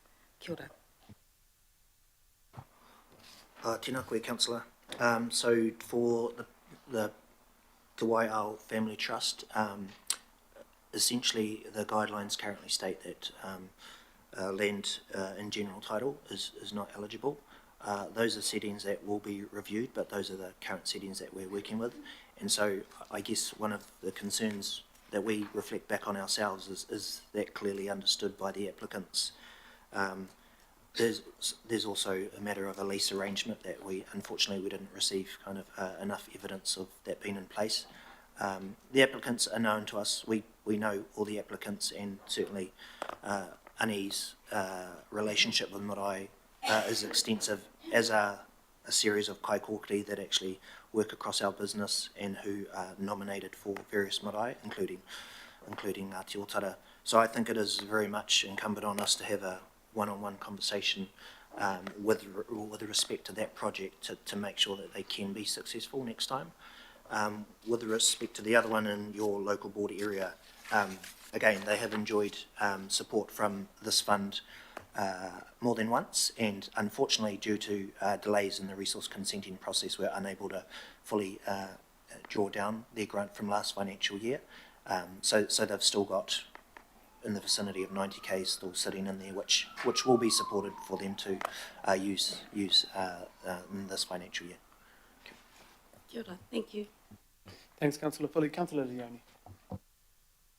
Kia ora, thank you so much for the kōrero, and I know it must have been a really challenging job to go through and make those decisions. I just wanted to get an idea. I know in F, obviously, we've got the review coming to the Māori Outcomes Political Working Group, but just given your experience to date, is there anything that you just wanted to give us an idea on at the moment what you think the issues could be?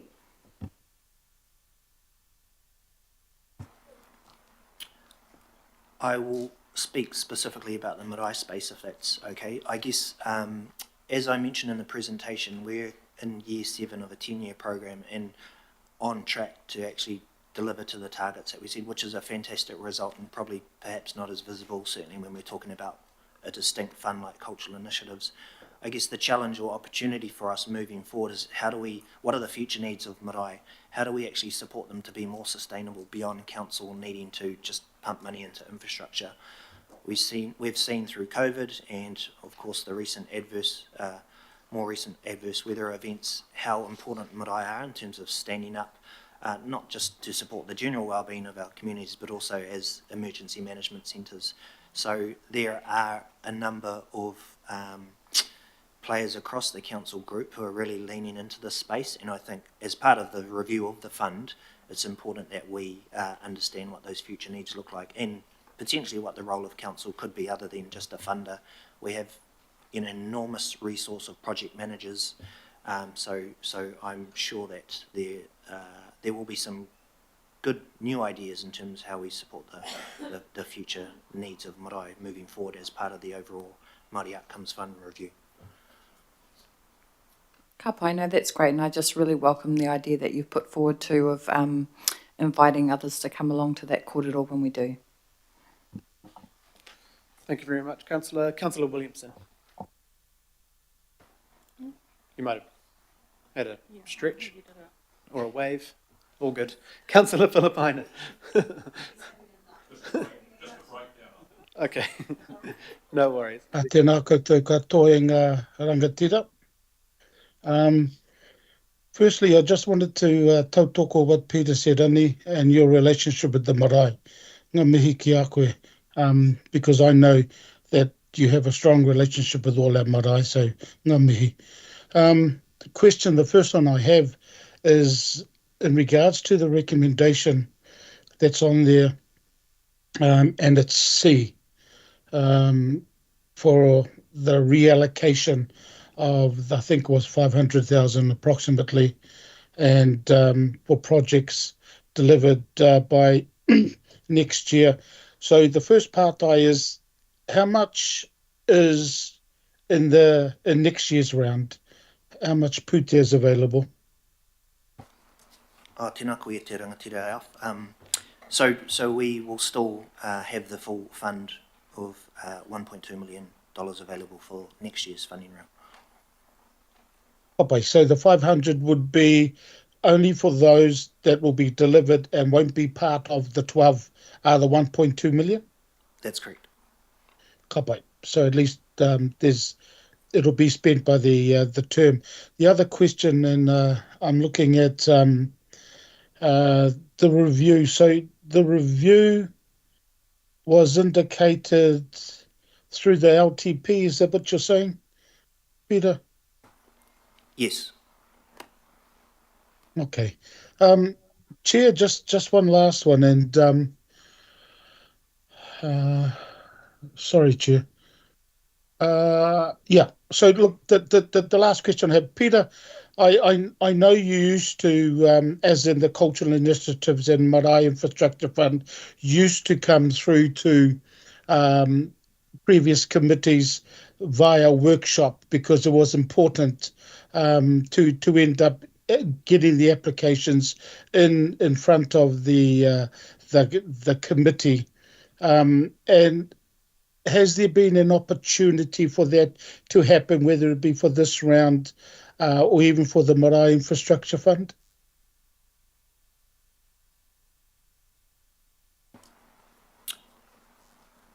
Apologies, Councillor, just again trying to understand the question. So I understand previously we had drop-in workshops or had set up drop-in workshops with councillors prior to the actual committee meeting. So if you're referring to that, I'll take full responsibility for not holding those, and generally it's just to do with availability of time.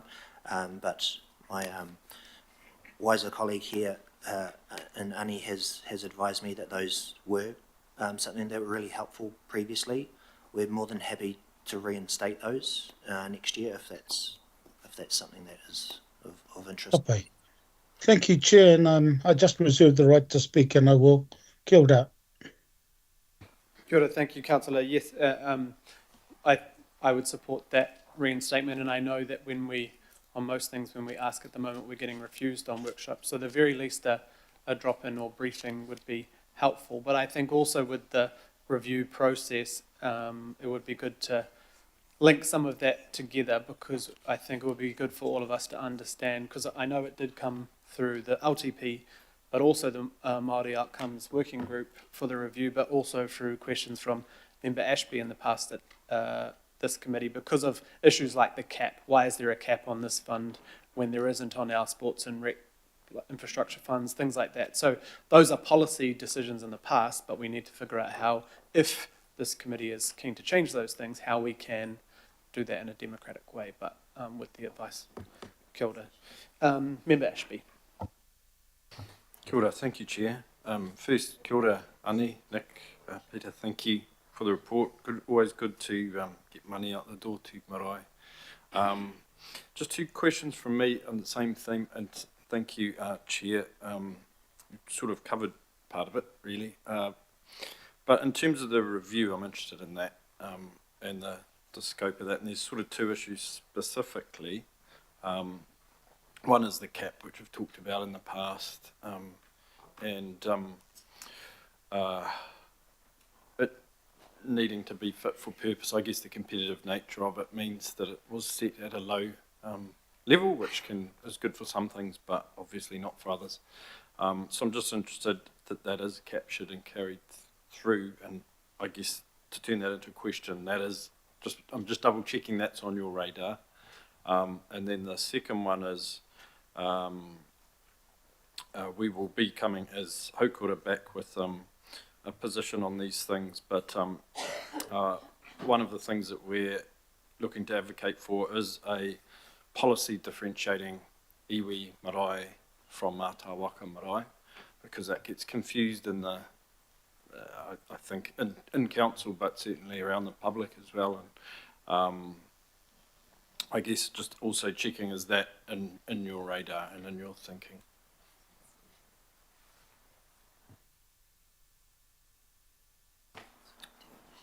Certainly, it's well within the scope of the review to look at that cap and see if it is fit for purpose. I guess my understanding, having only been in this space for a couple of years, it probably was appropriate when we go back 6 or 7 years, when the fund wasn't so well known and probably wasn't fought over to the same degree in terms of being contestable. Sorry, your second question was around the... Oh, yes. I guess all I can say in regards to that is what we are unfortunately lacking is any marae policy. So there is absolutely an appetite to rectify that. There have been previous attempts to set up a marae policy, and again, I believe the challenge was very much to do with just internal resource. There's been a number of changes across the council since then, so certainly with the support of our Tumuaki and the wider Ngā Matarai team, we'd like to push forward with advocating for that far more strongly. Thank you. I think you can all step back from the table. We'll go into debate, but kia ora again, and thank you for the work that has gone into this, but also the work after this. I know that, yeah, the relationships are really good with our marae, and that you'll be working with them on these grants if we pass them, which I'm sure we will get support through this committee now. Kia ora. Right, Councillor Filipaina would like to speak to this. Sorry, I moved and Councillor Leone second, but happy for you to move if you'd like to move, Member Wilcox. Councillor Filipaina, sorry about that. Kia ora, Chair. Look, congratulations to the team. As I mentioned with the part of this particular agenda item, just want to mihi to all of them, but in particular, Ani, with her relationship with all our marae, not only with this particular fund, but also the marae infrastructure, and Peter with all the work that you do. Chair, my concern is, and it's always been a concern of mine, is that firstly, I need to acknowledge yourself and your Deputy Chair, Councillor Dalton, and I acknowledge you, and the efforts that you have been trying to get space in the calendar to have sessions, whether it be workshops. Workshops are better. But, you know, I know that you both have been trying. So the advisory committee or advisory space that you have, that needs to be looked at, because I'm going to just digress for a few seconds, and that is in regards to the OPEX funding that we had the drop-in session, but also with the investment session, and both times you wanted to end up having a workshop, but this advisory committee said no, there's not enough time. There is sufficient time, and it's important that funding application, but more importantly, the funds that we have like this and our events one is shared with the whole of the committee through a workshop, not a drop-in session. So I support the efforts that you have made. Chair, in regard to this particular fund, I just want to acknowledge two things. One of them is the fact that the staff, our kaimahi, end up having sessions, drop-in sessions with the applicants, just to explain to them, look, this is why you missed out on the fund for these reasons, whether it be because you've already received fund from a Marae Infrastructure Fund and this particular one, but you have the ability to apply. And the second reason is because even though there is a $21 million increase in the LTP, that's 21 million over 10 years, and it doesn't kick in till, I think, my understanding, the fourth year of this current LTP. So from my perspective, there's 4 years that marae, and especially looking at this agenda item, knowing that we were again oversubscribed in regards to applications for funding. So, Chair, I am supporting you and your Deputy Chair as much as I can with my considerable 162k weight behind you to support you around having workshops, because these applications are very, very important for our community. Ngā mihi ki a koe te rangatira. So thank you, Herman. Kia ora. Kia ora, Councillor Filipaina, and endorse everything you just said, and Councillor Dalton and I would appreciate your support going forward on our requests for that type of engagement on these important issues. So kia ora. Are there any other speakers? Oh, Member Wilcox. Thank you. Yes, thank you. Or just your mic switched off somehow. Yep. Again, I e tautoko anau i te rangatira i te whanaunga e Alf. E tautoko anau i a koe. I'd just like to support what Councillor Alf has just said. I think this is a great initiative that the Auckland Council has done, and it's gratifying to see that we were able to winkle a little bit more cash out of the LTP. Marae are institutions, and they're one of our few New Zealand institutions that have been kind of left in the dark for so many years. So it's great to see the Auckland Council attempting to try and redress and correct what has been a forgotten group of buildings and institutions that are peculiarly New Zealand. The second part to that is that marae are not buildings, they're people. And our relationships are always with the people of those marae. And because of that, it's important, I think, that we realise that people in this, that look after marae, should not be placed in a contestability situation.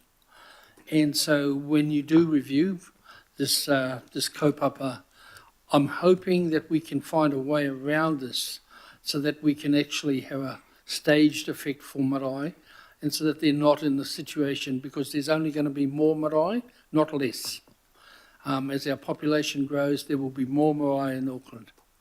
And I think the last one we had was the Headinga Waka in Silverdale. But, you know, we've already got applications from different mana whenua and mātau waka to build marae. And so we should be expecting that there'll be more call on council. I'd also just like to mention, I think, for me, is that outside of council shouldn't be kind of left out as well, because my reason for bringing up the Tamaki regeneration was actually things are occurring and projects are occurring, and these organisations too must take some role in ensuring that their local institutions and their local marae are supported. And so that's the reason I brought up the Tamaki regeneration. Not to say I don't want Ruapōtaka marae to have it, because I do. I support that marae wholeheartedly, and I support this. So I do say to the officers, thank you very much for a really hard job, and it's not easy. Nō reira, tēnā te koutou katoa. Kia ora, Member Wilcox. Thank you very much. Were there any other speakers? Awesome. No, kia ora to the staff. I just want to acknowledge you for the mahi, and really just to say that I know across Tamaki Makaurau, this is a very much celebrated fun when I do talk to whānau out in the community, and they've spoken really highly of the mahi that Auckland Council are doing here. So mihi to you all, and really look forward to the mahi coming forward with the review and having the kōrero about the underspend or the funds that are there. So kia ora. Kia ora, thank you. And just last comment from me, this is another fantastic investment in our marae across Tamaki, but I do think the review is extremely important. It's time, especially the infrastructure fund and this fund together, how we can make better use, but also, you know, change the way forward. I think when we don't have caps for other funds, it does make a discrepancy that is quite glaring, and it doesn't give opportunities to marae, new marae, especially. It is quite a separate thing to upgrade your current marae and use this funding, or trying to start from the ground up, as some of our applicants apply to. So I think it will be really important that we have that conversation together quite soon. So kia ora. And last comment, Councillor Bartley. Oh, and Councillor Sayers now. Cool. Kia ora, Councillor Bartley. Oh, kia ora, Chair. Thank you. Just wanted to acknowledge Peter, Ani and Nick and the work of the team in this fund, and also wanted to support it, and also acknowledge the work of the various marae in our areas, because when we've gone through major events, the marae have been a centre point of support. With COVID, with food poverty, with the floods.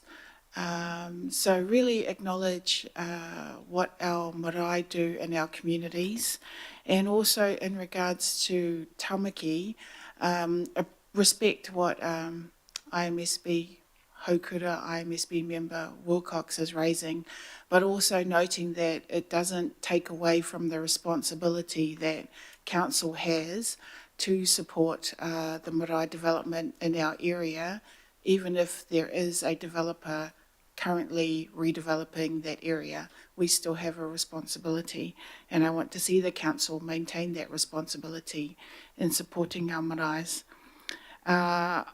Look forward to the review. And I hope it does bring up that discrepancy where we have other facilities, investment funds that are in the multi-millions that have different policies than what seems to be quite restrictive with this fund. So yeah, thank you, Chair and Deputy Chair. Kia ora, Councillor. Thank you. Councillor Sayers. Yeah, thank you, Chair. I just want to speak in support of two things that I heard in the presentation. One was around the education and giving feedback to the applicants that weren't successful. You know, a lot of these Mariah have personnel involved that are on a voluntary basis. A lot of work and energy goes into these things, and sometimes it's not always fully understood. And I think the courtesy of having that feedback given back to people who have gone to that effort is important.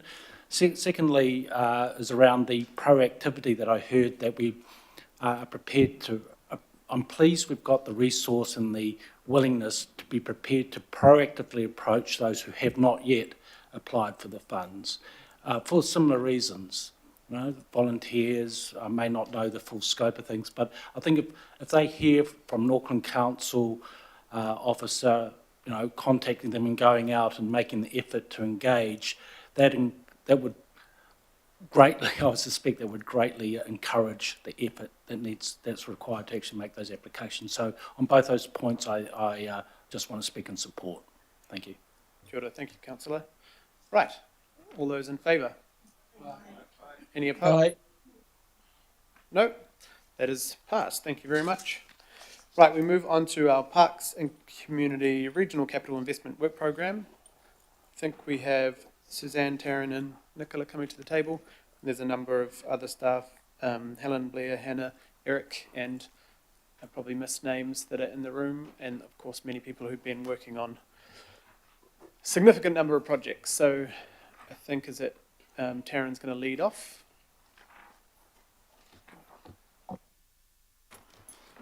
Kia ora koutou, ko Taryn Krutoko Ingoa. I'm the General Manager of Parks and Community Facilities. Just joined with me today, I've got Suzanne Weld and Nicola Terry who will be presenting, and as Councillor Hills mentioned, we've got a number of subject matter experts who have been involved in developing the program who are here to answer any questions. Before you is the approval of the Regional Capital Work Program, which covers our regional community assets and open spaces. It allocates regional funding and also our public art program. This won't be the first time you've seen the program, which is before you for adoption. We did circulate the draft program in May to all members of the committee.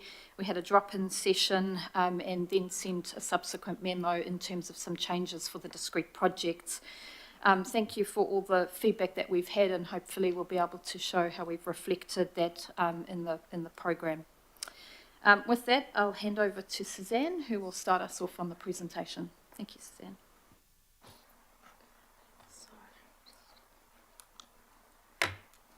Kia ora, councillors and haukora members. Ko Suzanne Weld toko ingoa. Today we are seeking approval of the Regional Work Program. This year it includes the Public Art Work Program, which is for this current year only. Most of the other Regional Work Program components are programmed over 3 years. These include regional parks, farming, Auckland Botanic Gardens, Pukekawa, Auckland Domain, and cemeteries, and other regionally funded programs, which are the commercial and residential leases, slips prevention and remediation, seismic strengthening, and local parks and sports field development, also known as the Growth Work Program. I'd just like to highlight that the attachment C, which you will have had with the report, had some information missing, and so there was another amended attachment circulated to you, a replacement attachment. This year we are also proposing to include the discrete projects which have been previously known as OLLIs. Including them in this program should give them greater momentum towards delivery. The LTP has already set annual budget envelopes each year for these projects for the next 10 years, and so what we have proposed is how those projects should be phased in line with those budgets over the next 10 years. And Nicola Terry is here to talk about this in more detail.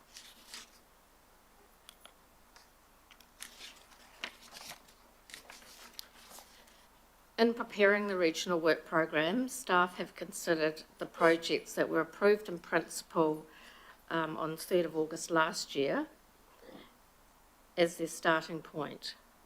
What we have proposed aligns with the new LTP objectives, such as making the most of what we have and prioritising Auckland's physical and financial resilience.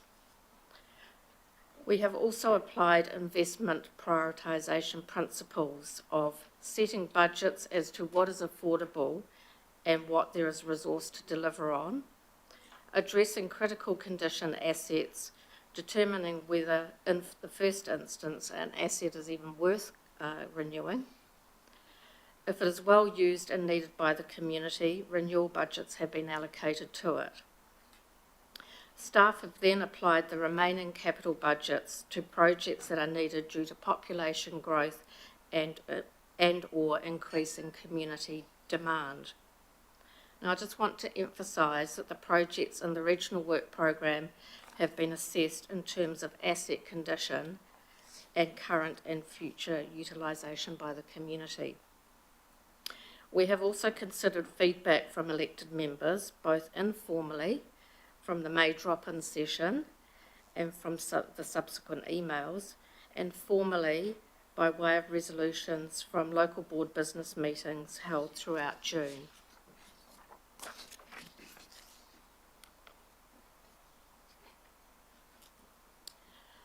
So this table shows you where funding for the proposed regional work program has landed, with about $47.5 million being allocated.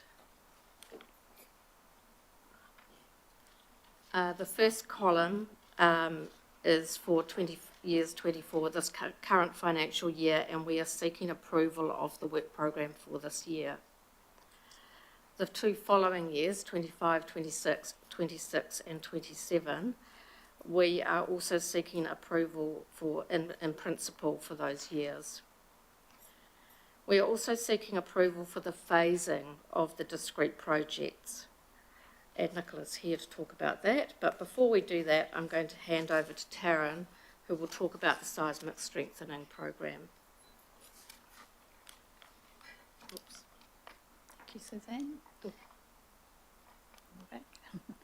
So in terms of the seismic strengthening and the allocation, we're really mindful of the LTP direction that's been set and also the commitment that government has made around reviewing the seismic requirements that we currently have to comply with. So for that reason, we've taken a very cautious approach to the proposal today, and we've only proposed 4 projects receive regional funding from the Seismic Fund, and those projects are the Nathan Homestead and Remuera Library, which were contracted out already and about to begin and underway. We've also proposed the Leeds Institute Library and Gymnasium continue with the proposed seismic funding there. You would have heard earlier today from the Waitemata Local Board the importance of that heritage building, but what I just want to remind the committee is that alongside the seismic work that's being done, there's actually a massive program of restoration for that building as well as modernisation, and that's been through a lot of work done with the community and community groups to ensure that that facility will be fit for purpose for not only the current generation but future. So there's been quite a lot of work in that, and as you know, the Waitemata Local Board have also looked to optimise other assets within its portfolio to invest funding in this much-loved asset.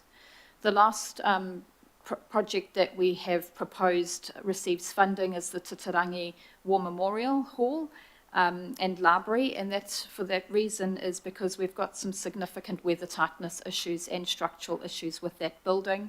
It is one of our civil defence centres, and last year during the storms early in the year we did have some issues with leaking and having to keep members of our community away from certain parts of that building, which of course is not ideal. There is quite a bit of structural work required there, and so as we kick off the renewals for that, it does trigger some of the seismic requirements, but we are limiting that work to what's needed in terms of the structural requirements for that project. All of the other projects that were in the pipeline, we have suggested we pause any allocation of seismic funding for those projects while the government review is underway, which we expect hopefully by early next year we will have some more guidance and then be able to provide advice on that portfolio. For many of those projects, there is local board renewal funding that has been allocated to those projects, and so some of the design and planning can continue on those projects, but for now, we do not want to propose any of the allocation of the seismic fund. I'll hand over to Nicola on the discrete projects. Kia ora koutou, ko Nicola Terry tuku ingoa, ko Principal Advisor Service Investment and Programming Aho. So a funding envelope of more than 341 million for one local initiatives was approved in the long-term plan. Within this, the long-term plan set budgets for each year over the next 10 years, with the majority of funding in outer years.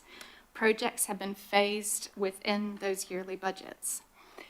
You'll see on the slide the Orewa Beach erosion prevention work, the seawall, is already underway and will require all of the budget available in this current financial year, 2024-25.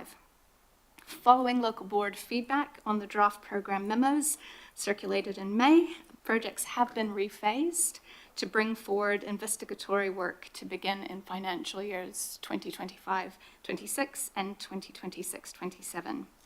There is still some funding capacity from next year for projects that are currently unfunded, and these will be considered by this committee in the regional work program next year. To support the right outcomes and ensure value for money, the unfunded projects priority for local boards will be confirmed this financial year through their portfolio reviews. The portfolio review process considers all local board community assets. The program's currently underway and has input from local boards. So this process is proposed to include projects that have indicative or detailed business cases that have not been approved by committee. I'll now hand back to Suzanne. Thank you. So in terms of implementation, staff have prepared this regional work program based on the approved in principle programs together with the budget envelopes approved in the LTP and based on what can realistically be delivered. We are taking an increasingly integrated approach in preparing and delivering the work program. Based on feedback from Hokora IMSB members last year, we are working with Māori Outcomes staff to engage with mana whenua to operationalise the 24-25 work program and to develop a new approach in preparation for the 25-26 work program. This will be advanced through the mana whenua forums in the next 3 months. As part of the delivery of the work program, achieving efficiencies and value for money are top of mind for staff. Some of the ways we maximise efficiencies are through applying the RAP or risk adjusted approach to ensure staff can adjust the work program if some projects are delayed. Staff also collaborate with the council's procurement team and have used tools such as establishing specialised panels to identify industry expertise to deliver improved outputs. We are also increasingly looking at partnering arrangements with external parties, such as private sector parties, and with agencies such as Amatai, Tamaki Redevelopment Company, and Kāinga Ora. That's our presentation. Are there any pātai? Thank you very much. Huge amount of work there. We've got first question, excuse me, from Councillor Newman. Yes, thank you very much to the officers for their work. I hope that we will be able to bring back the Manarowa Ole soon, but that's a different conversation.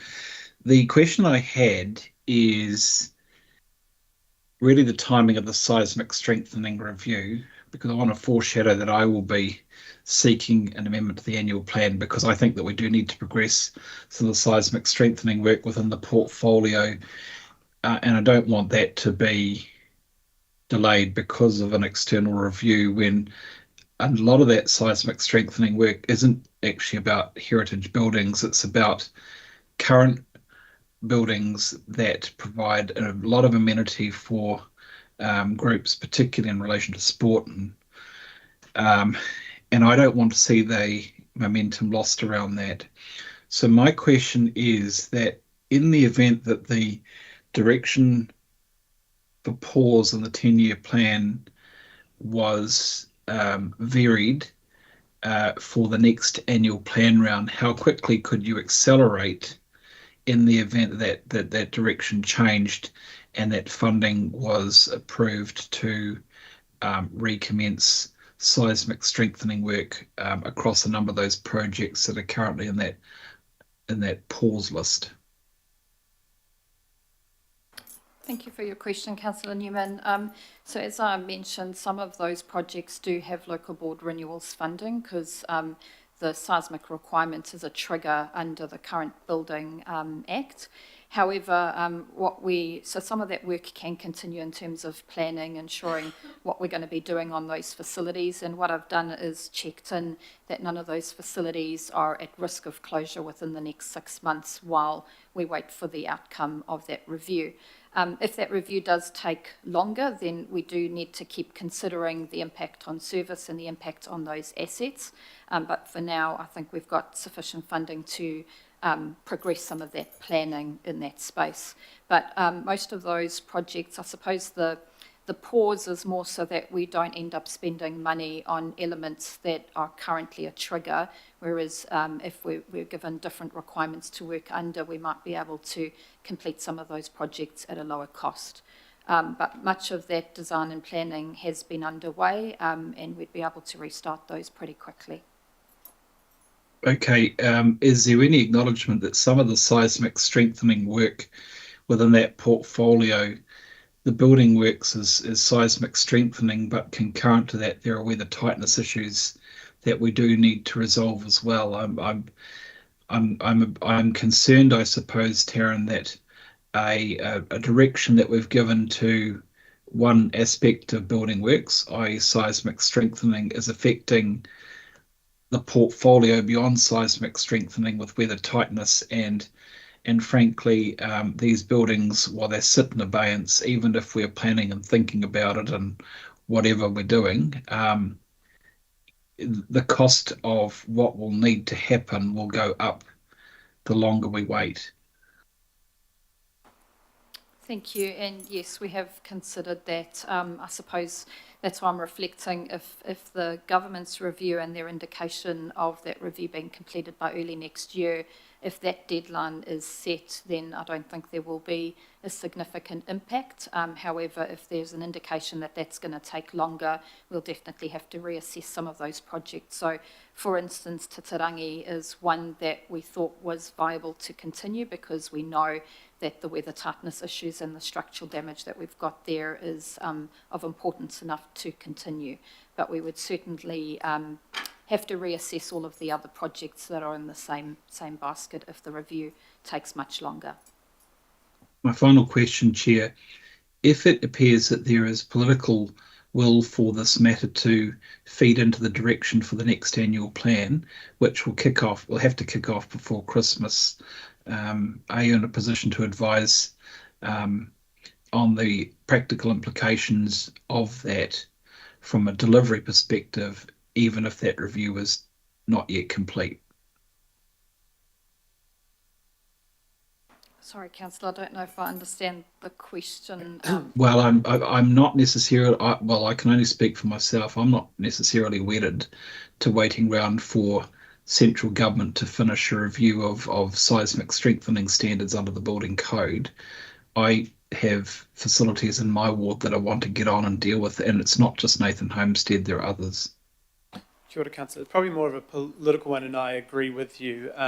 On the 4 projects we kind of pushed through, myself and Councillor Dalton met with the Mayor's office a number of times and with Taryn and team to, obviously Nathan Rimuwera and especially the Lees, in my opinion, just had to progress because of the multifaceted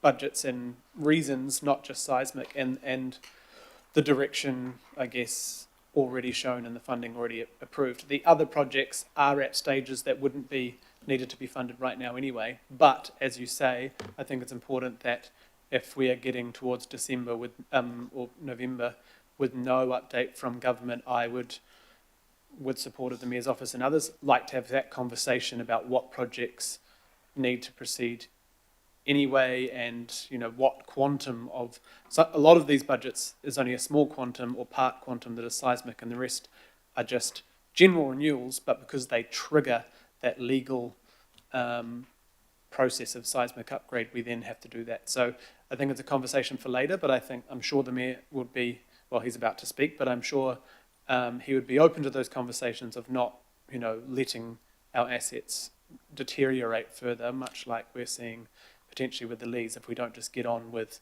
the projects at hand. So it's a bit of a mix of both, but I agree with what you're saying from a political point of view. Thank you, Chair. Thank you. Mayor Brown. Okay, my questions then and Korero are on the same subject. We've got under seismic strengthening, there's $9 million there, but I mean that's actually, most of that's actually repairs to those buildings, of which seismic's only a small part of it, unless I've got that wrong. And so, for instance, the Lees Institute building, which I support the money being spent on it because it's a lovely old building, but the things that they're fixing there have got nothing to do with seismic. They're just due to the fact that it's old and there's a few cracks here and there and that need repair. There was not an earthquake that created those.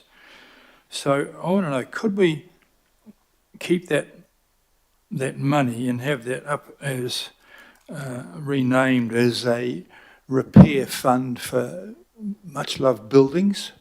We could even call it a volcano strengthening, because there's more likely to be a volcano underneath Lees Institute than there is an earthquake. So I don't mind doing up the Nathan Homestead. I just think that it's ridiculous that it's triggered by nonsensical seismic rules for a building which is timber framed, and it's not going to improve its seismicity. It's going to just fix up a building that was a bit tatty. And so I don't want to stop Councillor Newman's need to do some upgrading of some tatty buildings, as long as they're much loved and used. But my problem is that these things are triggered by a rule which says if you spend $150,000 on a building, when it will be due to the fact that it's leaking, and in some buildings I've seen that's just the repairs to the air conditioning unit, and all of a sudden you've got to meet a whole lot of seismic, spend a whole lot of money to save the people from something which isn't going to happen. So I think there's a way through here. On Friday, some of my staff are taking Minister Pink through a building in Lawn Street, which has just had $1.5 million of money absolutely wasted on nonsensical bits of bolting on of steel into a concrete building, which is never going to, for which they will have no impact whatsoever, other than it meets the need to tick a box from MBIE. And if any of you are interested, I might take some of you along. If you want to see $1.5 million burnt, that's it. So can we rename it and hold that money and just say, I don't want to stop spending on good repairs like the Lees and the Nathan Homestead, all these ones. It's just triggered from the wrong reason. Is there a possibility to change that, please? Thank you, Mr. Mayor. Through the chair, I'd welcome the opportunity to bring some advice back to look at how we reuse that fund. And there's a couple of options there in terms of even including that fund as part of the local board renewals programs, because you're right, most of the projects that we're currently assessing and putting forward are triggered by the renewals requirements. And so even in the case of Lees, it's not 9.6 million worth of seismic fund. Historically, that fund, when it was originally set up, when the legislation came in place, there was assessments done of our really high-risk buildings and really low ratings, and in particular a suite of buildings that were selected that received additional funding through the Regional Seismic Fund, particularly where they were heritage in nature. So yeah, that's absolutely something staff could do, is look at how we use that fund going forward and bring some advice back to the committee. I'd probably suggest we do that as part of the next annual plan and as part of getting some updates from central government in terms of how, you know, what changes might be coming, and then provide some advice on whether we keep some sort of regional fund based on some of those additional elements, if there are still those that we have to comply with, and then put some of the funding back into the renewals fund for the local boards to continue to prioritise. Thank you, Mayor. And it's, yeah, we're keen to have that discussion, and we just need to ensure we remain transparent of what the budgets are being spent on. But I think, granted, most of the time it's an important renewal that happens to need by a trigger that extra funding for seismic, etc. So just working those things out. Member Ashby. Thank you, Chair. Thank you for the report and the obvious work that's gone into it. Just one quick question from me. Oh, and thank you as well for confirming the engagement with iwi through the implementation and prioritisation. Thank you for closing the loop on that one.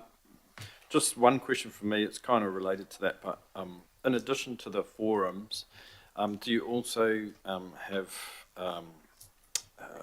other engagement? So I'll use an example is probably the best way. So that item 10, I think, in the renewals, which is the Long Bay Regional Park Heritage Protection Zone. Don't worry about I'm not going to ask the super detail of it, but the background of that included Heritage New Zealand and very specific iwi.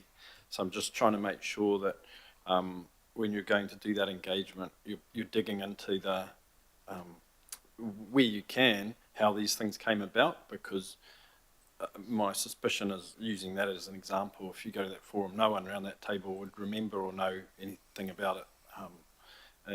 So it's just making sure that in addition to that, you've got the right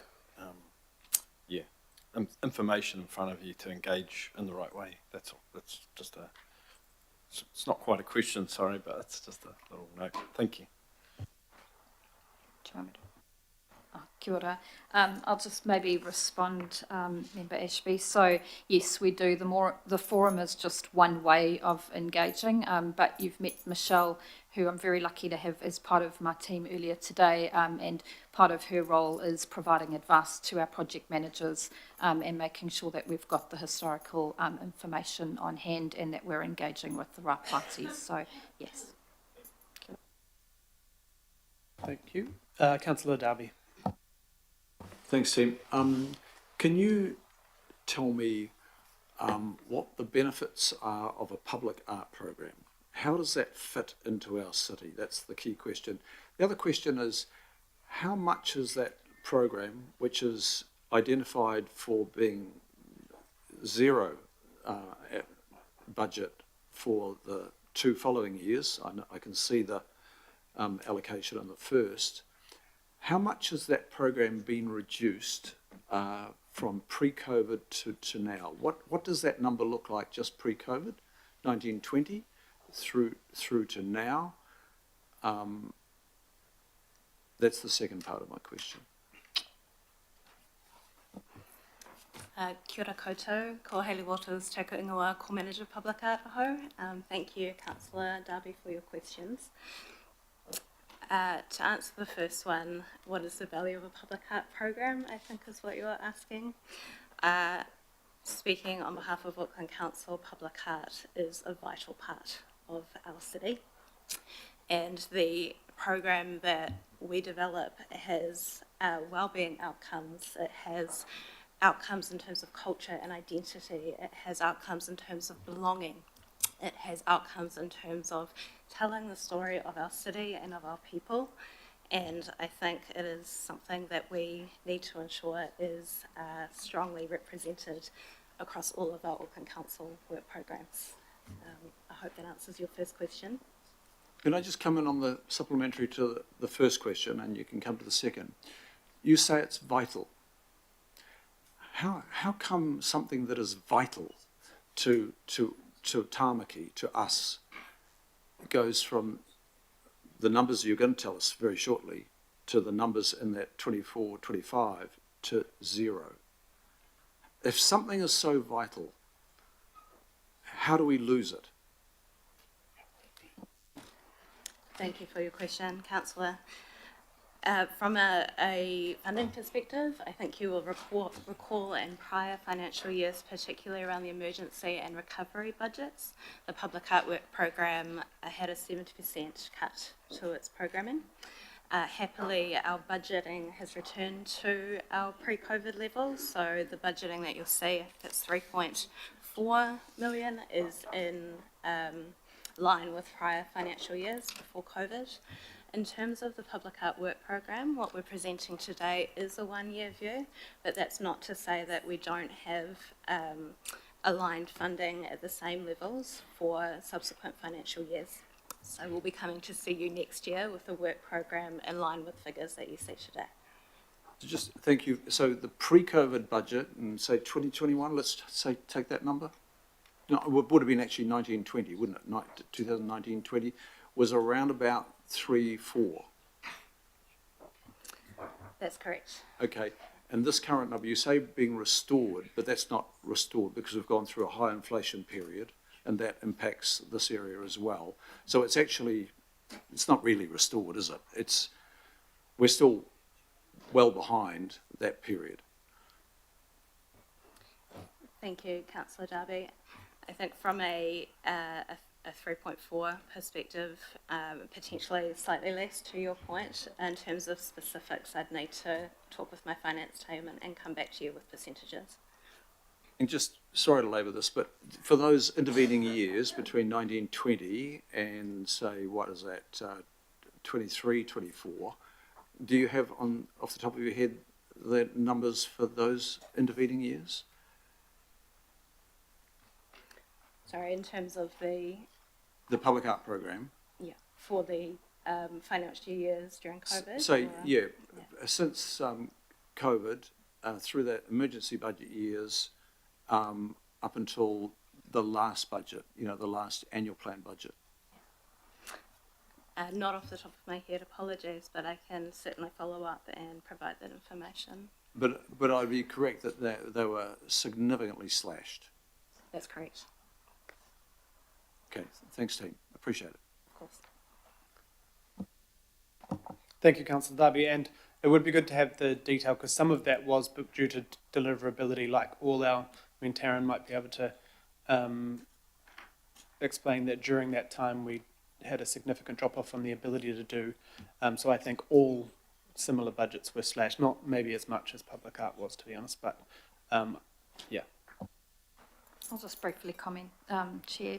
So probably less about deliverability when it was the emergency budget, but as you'll recall, the really difficult decisions around reductions within some of the community programs, and unfortunately across the whole of parks and community related budgets, including public art, there was significant reductions in that program, and unfortunately through that decision making, the public art fund, as Hayley mentioned, was significantly reduced. So as we've kind of come out of that period and returned to more investment in this area, it's been good to see the recovery, but as Councillor Darby has mentioned, there is always that backlog of where we haven't been investing in the past.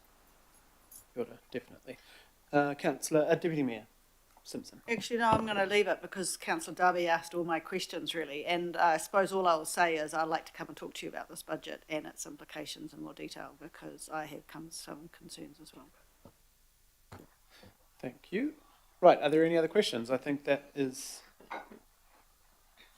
my only probably question is, this is obviously a huge number of projects right across our city, but often we don't get to see I get sent some, and I'm sure people notice things in their own wards, but if we could get a bit of a update like the local boards do with some pictures and some things, of what the outcomes are, because they're pretty phenomenal, some of the things that I see come across through my emails, but I'm sure everyone would love to see those updates of all the good work that many teams and contractors are doing out there in the city. So thank you.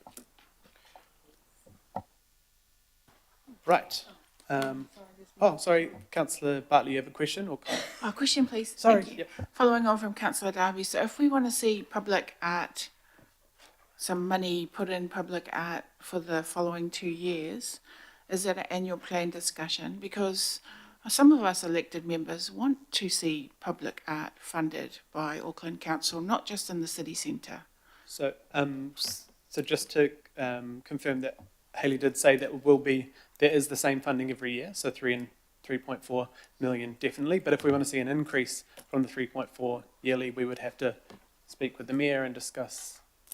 It's just that in that graph it says NA, so to me that looks like nothing. It is well, I'll let Hayley say it again. But basically, most of these are 3-year programs, but the public art is just showing one. But the budget sitting there is allocated, but it is not funded to projects. Is that the way I understand it? Kia ora, Councillor Darby, thank you. Sorry, Councillor Bartley, for your question. Just to confirm, the figure that you're seeing today is for the next 1 year period. We will come to talk to you next year about the subsequent work program, which will be a similar figure. So we are just talking about a 1 year program today. But that's not to say there is no allocation for public art in subsequent years. So just to confirm. Okay, is there? Pardon? But why not? Oh yeah, why not? Annual plan, yeah, which is what I kind of said, because that's worrying. You know, like just seeing that graph gave me a headache. But okay, all right, take your word for it then. Thank you. It's just supplementary on that one. Kia ora, Councillor Darby. The question is, everything else has got an allocation in those subsequent years. And if it's not there now, there's a question mark hangs over that program. It does. It's not allocated. And even though I really take your words, and I know the effort that you're putting, but why could we not allocate now for those subsequent 2 periods if the intention was to make that spend? Why not? Thank you, Councillor Darby. So just to be clear, we operate as under the long-term plan. There is a yearly allocation for public art, which has been confirmed, but the detail of what the program entails is talking about the program over the next 1 year period. So there's definitely money that has been allocated for the progression of the public art work program over the next 10 years. But the detail that you're seeing is across the next 1 year financial period. Thank you. I think it would be potentially, and maybe another discussion for a workshop. And to clarify, we did ask for a workshop on this subject, but we weren't allowed one. But if we could discuss maybe what's in the pipeline, Hayley, because I know the part of the issue, Councillor Bartley, part of the issue with the public art is there's not the clear pipeline like there is with I'm talking to Councillor Darby as well, but Councillor Darby and Bartley, the issue with the Public Arts Fund, which we can get Hayley to maybe bring a memo forward, there are other projects in the pipeline, but not at the state where they could be presented here to allocate like we are with the seismic or the SLIPS funding and different things. So it's just, I think, it's not an omission on purpose, it's the fact there's not the projects necessarily or the artists brought on board or things like that, where it's quite different to community assets, where there's a bunch of 4 and 5 assets sitting there waiting to be funded all the time. So maybe that's the nuance, but that would have come out in a workshop if we, I guess, were allowed one. Right. Are there any other questions? Councillor Newman, sorry. That's a comment. Right, we'll get you to step back formally now. And we'll go to Councillor Newman for speaking to. Oh, look, just briefly, Chair, I want to acknowledge Taryn and the officers for their comments in response to the Mayor's remarks, and I think the Mayor's remarks were quite helpful. What I really want in the annual plan is an approach where we're a bit more pragmatic and what I think needs to be less dogmatic on the issue of what will not be progressed because it is seismic strengthening, and understand that actually quite a lot of this is quite important work, which is largely renewals, but it also complements where the tightness. I mean, I've got a project in my own ward around the netball centre where there's a crack in the wall next by the old squash court, which needs to be demolished anyway. Plus, one of the piles under a stairwell is giving out, and we need to progress repairs to that. But it technically is seismic strengthening, so I would implore the officers in the Mayor's office just to reflect on how we approach these things, because the local board wants to progress improvements and renewals in relation to weather tightness, but it doesn't want to fall foul of an interpretation of how we will deal with seismic strengthening that we won't deal with until after this review. There is important work that needs to be progressed notwithstanding that review, and if that work could proceed, it means that we can unlock external funding to help progress the development of the centre itself. So thank you to Taryn and to the Mayor's office for what I hope will be some helpful advice to update the annual plan round. Thank you. Kia ora, thank you, Councillor. Councillor Henderson. Yeah, thanks. I'm just inspired to speak a little bit on the pool situation, given that it's World Drowning Prevention Day. And just to the discrete projects that are on the board there. I just want to thank everybody for their support. It's fantastic at this table to have that backing and support. And I want to particularly acknowledge the Henderson Massey Local Board and the Upper Harbour Local Board for your tautoko on this. They had proposed to come and speak to us today, but saw our agenda and saw that it was really huge and very graciously step aside. But Brooke Loader, Will Flavel, Anna Atkinson, all working very hard behind the scenes on this for a long time, and I want to acknowledge you guys. Thank you so much. The proposal allows us to undertake work identifying suitable areas for a northwest pool and finally putting into action a resolution that we actually passed here 3 years ago. So it's fantastic to have that now. It also allows us to explore partnership opportunities, and that's what it says there, delivering an aquatic facility differently. We've sort of read the wind here. We need to do things differently. We don't have huge amounts of capital budgets to fund the things that we actually want and need to fund. So we've got to do things a little bit flexibly. So in the spirit of doing things better, faster and cheaper, our community is open to partnering in the capital build of the pool. So from tomorrow, we're going to get a group together, I suggest, of the local boards that are involved, and obviously I'd like to be involved myself, to identify every possible avenue to get that thing done and to find money from wherever it comes from. And it could be philanthropic, it could be anything, right? It's a model that is actually reasonably new to the combined super city, but it's something that Waitakere have done for a very long time. It's common to us, right?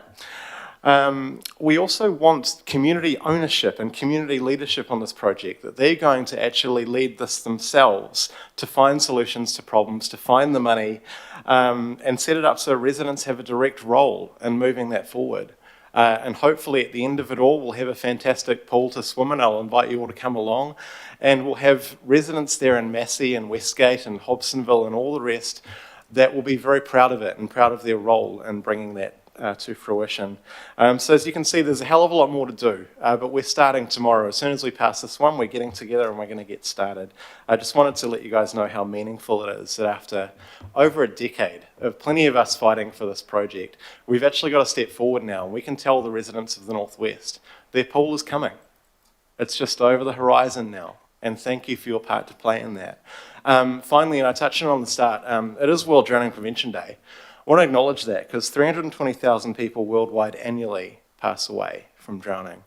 There's a huge part to play in continuing to support good facilities for people to learn to swim. You know, it's an issue here. It's an issue here in the wild west coast of the city and many other places as well.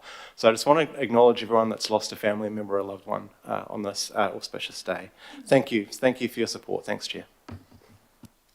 Good, and thank you, Councillor. Councillor Darby. Look, I just want to reiterate my concern about the public art program. I have, through the emergency budget process where it got absolutely decimated, And you've heard from this, our public art manager today talk about how vital it is. Not that it's important or good to have, how vital. And that's how I view it as well. And it's actually something that people that not that just live in the city but come to the city, you read a city by how culturally aware it is. And my plea is really that we wake up to the place of public art in our city. I don't think we really valued it in the many discussions we had over the budgets that have been considered over the last, 4 or 5 years now. And it has just been eroded. And public art really shows, the stories of your people, past, present, and the stories unfolding now. Young people particularly, I think, they can recognise when a city is alive telling that cultural narrative in a real way.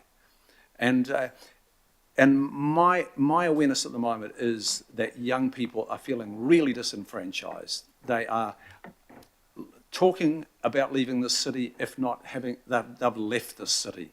They don't see a vision for the city. They see a reactive council, but they don't see a council that is looking out and positively and visioning the place like it is a great Auckland, great Tāmaki to be living in. I'm probably talking wider here than just public art. Well, I am. But I think we've really got to get back to exciting the senses of what's available in the city. And public art is just one of those ingredients, but it's a vital ingredient, as we've heard today. So my plea is we come back to this program and we start to build it positively, give it life, and show those talented artists, be whatever genre they're working in, that there's a place for them here. And then we excite Aucklanders with the things they create for us. And that can't be just a city centre public art program, it's got to be a region-wide art program, something that really excites the senses. I'm pretty exercised about this because we've ignored it badly. Thank you, Councillor. Councillor Filipaina. Kia ora, Chair, thank you.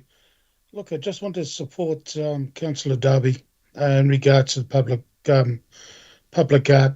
I know that I think it was 30th of July when the emergency budget in 2020 was adopted. The public arts budget was slashed from 3.28 million to 1 million for 2021. Now, even then, and going back to the Parks Arts Community and Events Committee, it was pointed out around the public art being crucial. The word that Councillor Darby and our staff used was vital. Totally agree with that, Councillor Darby. It was, and it had its own agenda item in October of, I think, October of 2020 in regards to that budget. So fully support what you've just said. I look forward to the figures, especially in the intervening 2 years, which has NA under it. So I look forward to that. Kia ora, Chair. Thank you.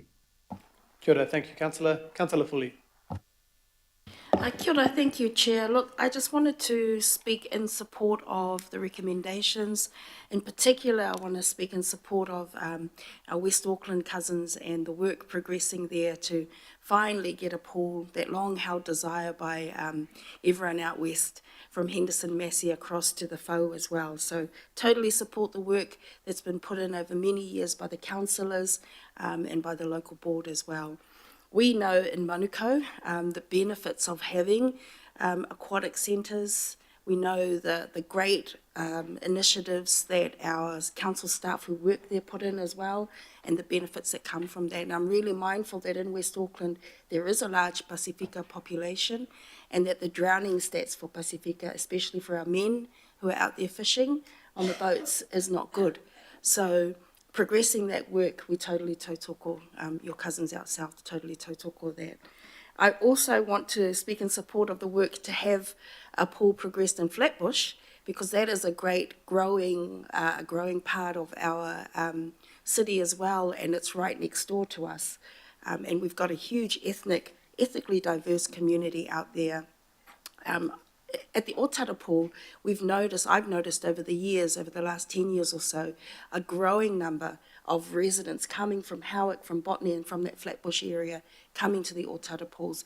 And that just tells me that there is a need for another pool in the area. Although we've got 4 in my local board area, clearly there's a need for one in that neighbouring part of our city. So I tautoko that work going on in Flatbush as well. I look forward to seeing that progress in the future.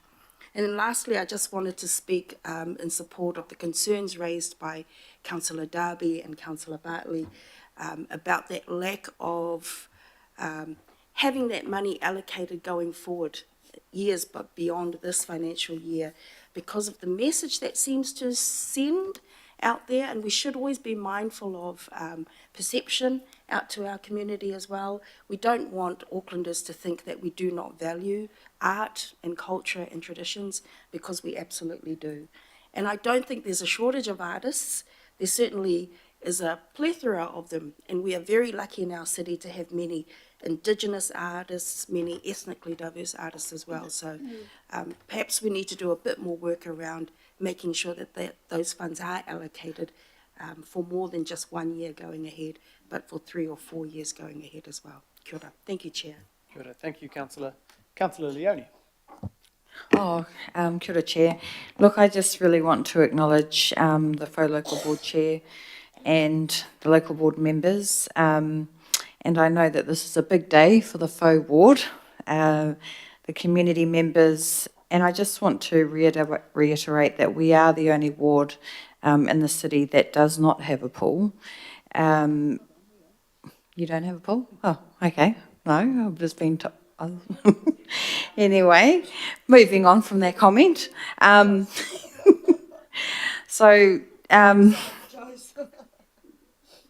My big speech here. That's all right. So just going back to that, look, you know, in Avondale recently, we had the Avondale Intermediate School pool that was opened over the Christmas holidays, and it was just absolutely packed, and people were so excited because I think it had been about 20 years since that intermediate pool was opened. So look, there's a huge indication from the community that they're really looking forward to this. I think I might get some of Councillor Henderson's ideas, though, about getting a community group together to kind of lead this alongside with the local board.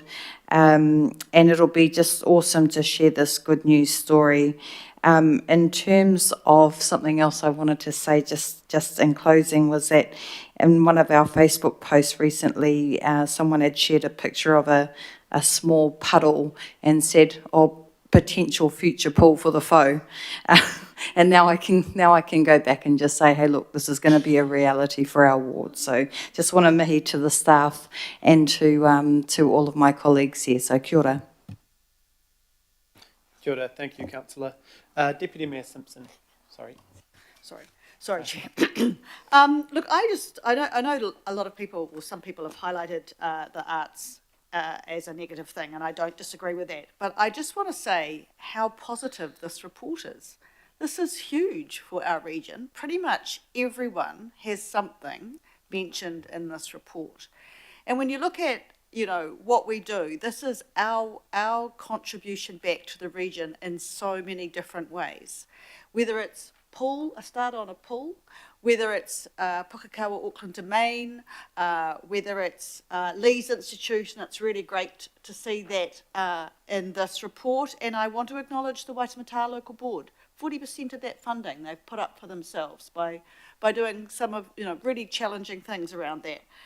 From the Nathan Homestead, Remuera Library, Titirangi War Memorial. There's so much in here, and I just think it's worth celebrating. I want to say a huge thanks to you and your deputy for this paper, the way it's been put together. I want to acknowledge the staff who've put, you know, so much work into it, and it really is, I think, something worth celebrating. And I just really hope, dare I say it, that, you know, media put up some positive stories around the investment we're making, even though things are tough, that we are making right across our region in so many different ways as a result of the decisions we're just about to make. So I stand 100% behind everything. And I just congratulate you, Angela, Deputy Chair, and the staff for putting this together. It's fantastic. Well done. Kia ora. Thank you, Deputy Mayor. And Councillor Bartley. Oh, thank you, Chair. I was just looking because I didn't see anything in my area, but it's all good because there is mention of Maungakiki Tamaki in local parts and sport field, so I'll leave it there. But with my regional hat on, just want to acknowledge and support what is proposed. I remember Julia Parfitt inviting us out to Orewa to come and check out how bad it is over there.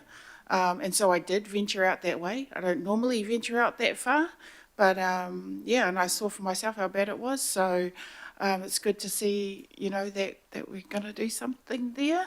And it helps when people in my own area say to me, why aren't you fixing the coastal walkway in our area?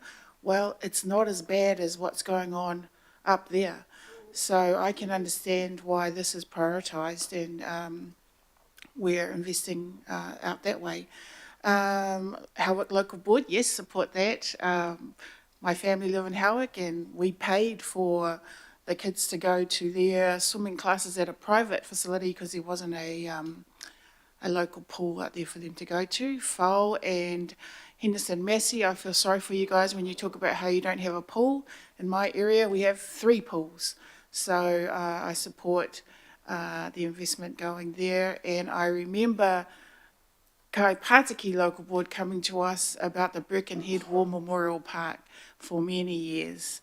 So I think it's, you know, support what's being proposed. And finally, Councillor Henderson gets this pool that he keeps advocating for out in the west. Thank you. Kia ora, Councillor. Thank you. Are there any last requests? Oh, sorry, Deputy Chair.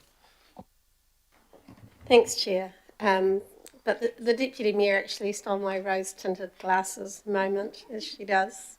I just wanted to also appreciate the staff and actually all the projects that are in here.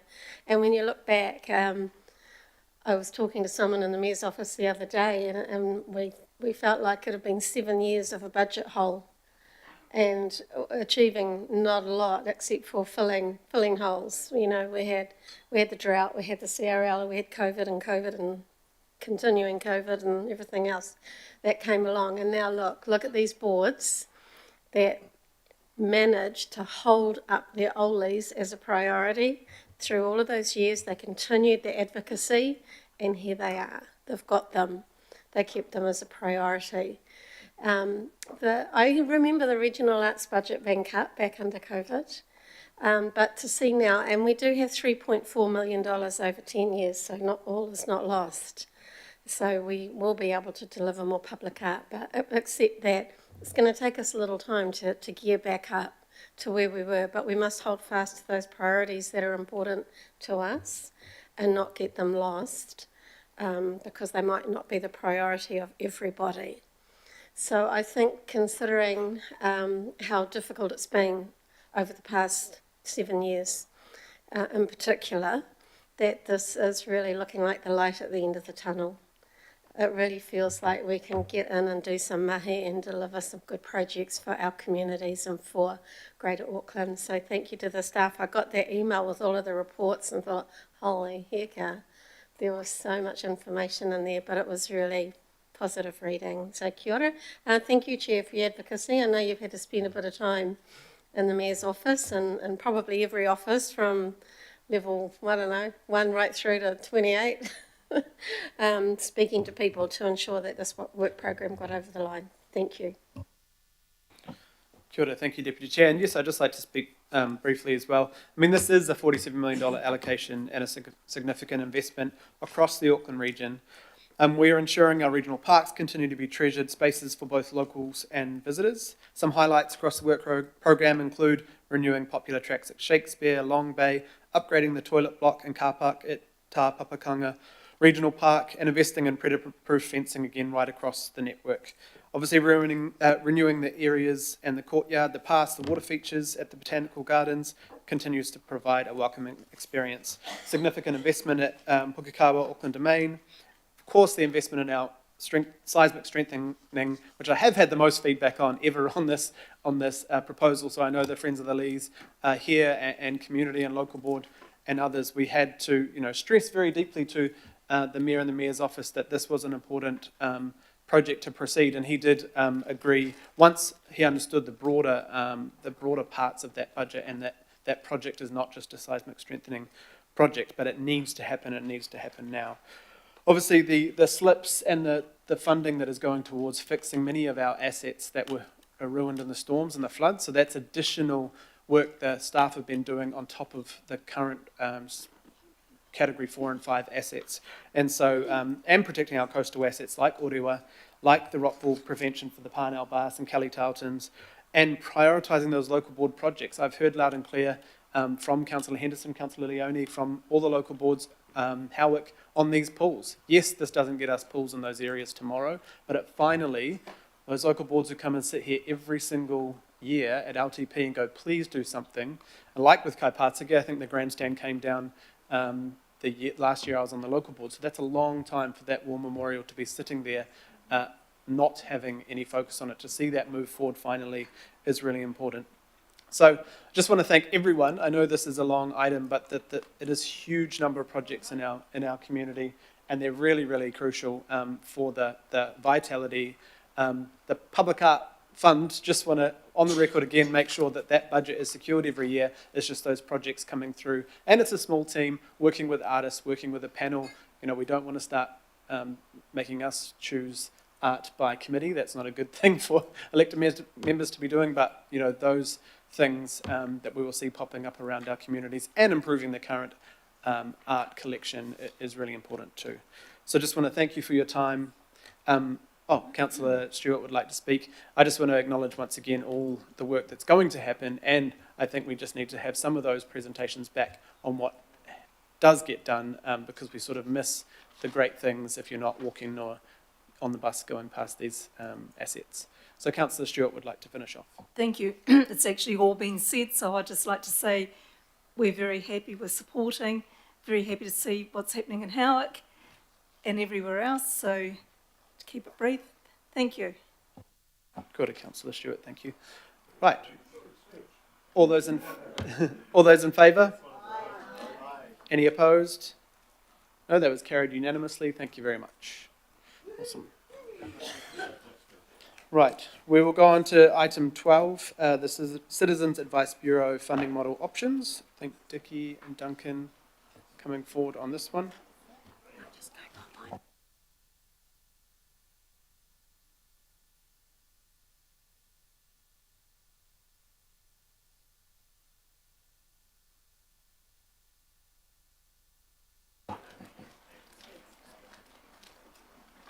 Oh, Ken, sorry. Are you going to lead off, Ken? Or yeah, Kia ora. And welcome in your new role, Ken. Congratulations. Kia ora. Thank you, Mr. Chair. Kia ora koutou. Ko Alima Manu Kenneth Alipatea, taku ingoa. I am the new General Manager of the Community Wellbeing Department. It's a pleasure to be here. I'd like to introduce also Dickie Humphreys, Head of Community Impact, and Duncan McLagan, our Manager of Community Partnership and Investment. We are here seeking approval for the new funding model for ACAB Incorporated, which aligns closely with their 3-year newly developed strategic plan. I'll now pass it over to the team to talk you through the context and provide information. Ai tēnā koutou ngā mema o te komiti nei. I'd like to start by acknowledging the presence of the chair and a few other board members of ACAB who are present in the room in the public gallery here today. I also understand that the committee is become very much under a time pressure potentially. Okay, so I'm going to defer my commentary on the historic context and allow Duncan to speak directly to the options that are before you today. I'll stay at the table in case there are any questions relating to that, but in the interest of time, I'll pass to Duncan to get to the issue at hand. Tēnā koutou katoa, ko Duncan McLagan hoku ingoa. So we're here today to talk about the options for a new funding model that supports the strategic plan for ACAB and CAB services across Tamaki Makaurau. So I'm going to, in the interest of time and respect for the agenda, slightly skip through a few things. Members had the opportunity to be made aware of the new strategic plan for CAB services at a previous meeting. So hopefully you've had the opportunity to review that plan and looked at the opportunities that that presents. So it's focused on meeting the needs of clients in a changing environment. Obviously we have increasing desire for services to be physically based, but also online, on the phone, and via email as well. So the model we're presenting today and looking for your support on is a flexible model which allows ACAB to work with the other CAB Bureau to deliver on that strategic plan for Auckland. And just like to acknowledge that the strategic plan was led by ACAB with its Bureau and was informed by and discussed with us in its formation. So where does ACAB see our regional services going? We're looking at this is a bit of a blunt presentation, I suppose. It gives the essence of where the strategic plan is heading and why we need a funding model to support that. So historically, or currently, we've got 9 incorporated societies. Those work reasonably individually. They are focused on supporting the Bureau within their clusters. The governance costs and models that they use are obviously individual to those particular Bureau and clusters. And they are physically based. At the moment, the current funding model supports a very physical approach through people coming to CAB services, and the future is looking at how that service culture can reach out more to the public and to communities across Tamaki Makaurau, working across regional hubs, looking at shared learning and training, looking at reduced governance costs, and being a bit more outward looking. And this is from the CAB strategic plan. So I won't go into the full detail. I had a lovely slide deck for you, and we'll make that a lot shorter. So hopefully you've had the opportunity to read the report, and hopefully the report was clear. So the funding model options presented to you include no change. So that would support the current funding model, which is essentially branch or office based, and is not supported by ACAB or staff. We have a sub-regional model. So this is looking at supporting through clusters. There are currently existing clusters in the north, which will look to include Wellsford, in the west, in central east, and then we have 5 southern bureau.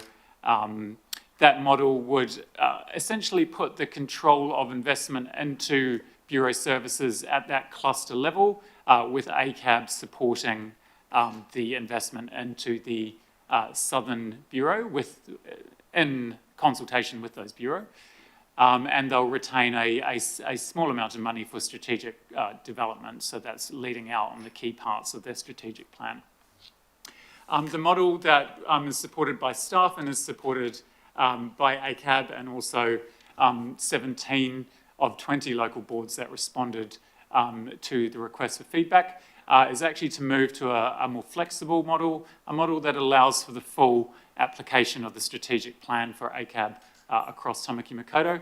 So that's a bulk fund model. This is not unusual for council. We see the regional amenities grants generally being in this model, and it allocates across services while advancing the priorities from the strategic plan. Missing all that beautiful feedback there.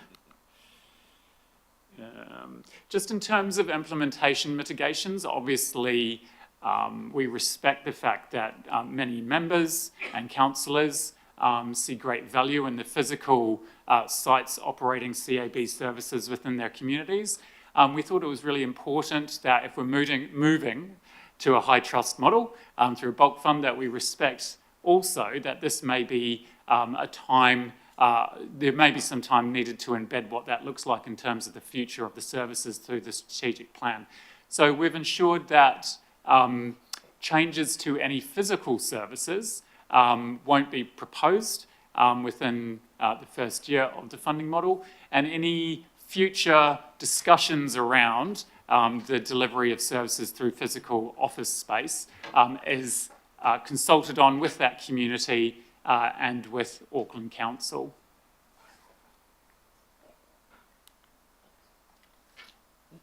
Pātai. Councillor Fletcher? Do you see this option, which, by the way, I think is the right way to proceed, affecting and have our representatives here from CAB having any impact on encouraging volunteerism? One of the 5 strategic outcomes from the plan is to better support and increase volunteering within the service. So it's really, we know that it's challenging to get volunteers. We know that it's challenging to support volunteers if you're just an individual bureau doing that. So this does really give the opportunity to really invest into supporting volunteers and recruiting volunteers.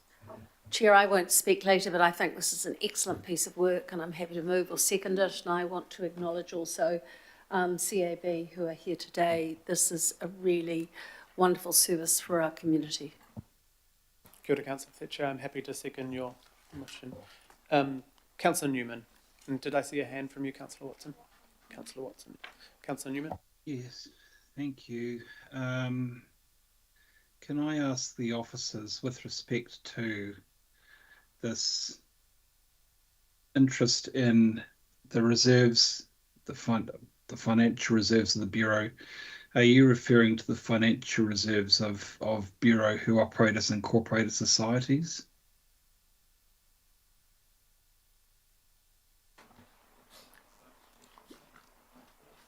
With respect to the accumulated funds situation, that's not the obviously the topic of this particular report, but operationally, the former director worked with the chair of ACAB to look at the accumulated funds situation across the network and identify where there's opportunities to ensure that accumulated funds are being used for the services with which they've been granted within the time frame of which they've been granted. So it's fairly standard advice throughout not-for-profits to be operating to a 3 to 6 month reserves policy.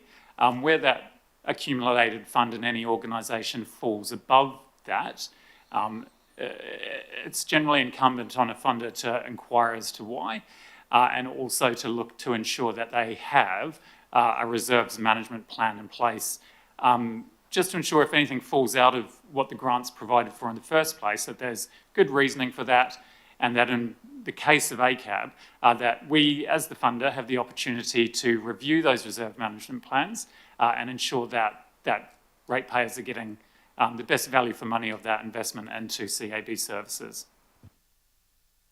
Yeah, right. So these are incorporated societies, not legal entities for you or me or an officer, director, current or otherwise, to make inquiries into and direct separate legal entities. But if those inquiries have taken place, for example, the Papakura Bureau has operated reserves in order to fund the operation of a new bureau in Pukekohe. It's likely now that the Papakura Bureau will probably withdraw that service in Pukekohe. So the presentation indicates that there'll be no bureau closing in 24-25. Are you anticipating that have you been aware of the potential for closure of individual bureau in years beyond that?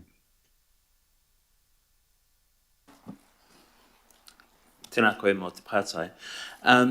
The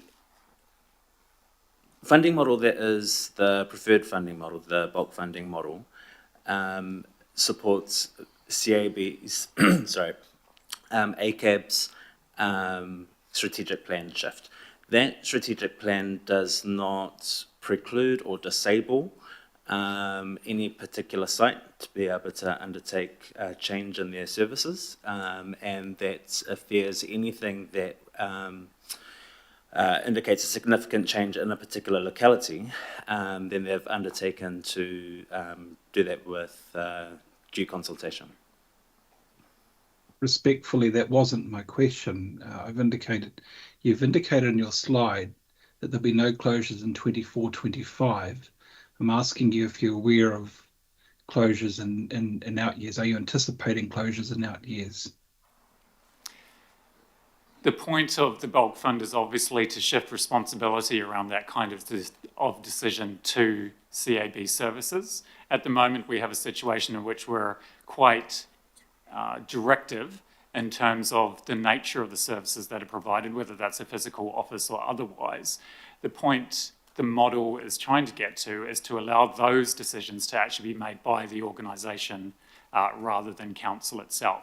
However, ensuring that outside of this next financial year, that in any future financial years, when there's a proposal to close any physical offices, that discussion is had respectfully with council and with communities that would be impacted.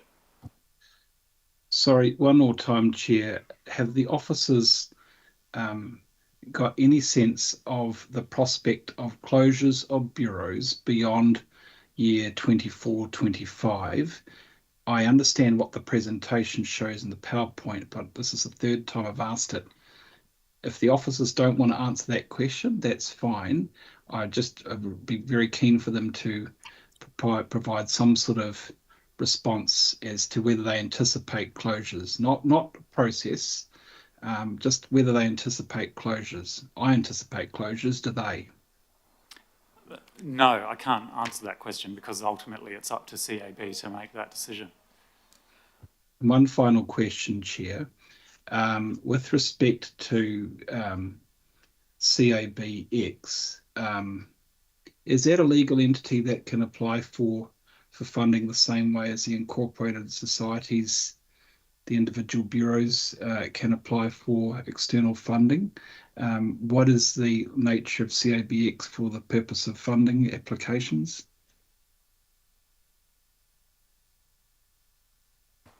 Yes, so CABX is an entity and it would be able to seek further funding from alternative sources.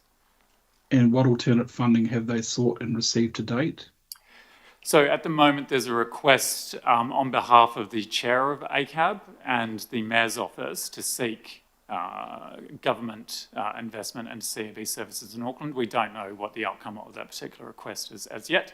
And just to reassure councillors that that option is always open. Obviously, the council decided through the long-term plan to invest in CAB services over the next 3 years, but we will continue to work alongside CAB to look at any opportunities to receive further funding, whether that be from a philanthropic organisation or whether that be from central government. Okay, well, I'm not sure if a philanthropic will be granting it, but my one final last question, Chair, if I may. The South, is the South fully represented with all of its opportunity to have equal representation on CABX? Are officers in a position to confirm that we're fully represented? So those particular bureau are represented on CABX, and I believe at the moment the position is vacant, although they have made several approaches to those bureau to ensure that they do have a panel member on CABX's board. And in saying that, the model is based on the strategic plan.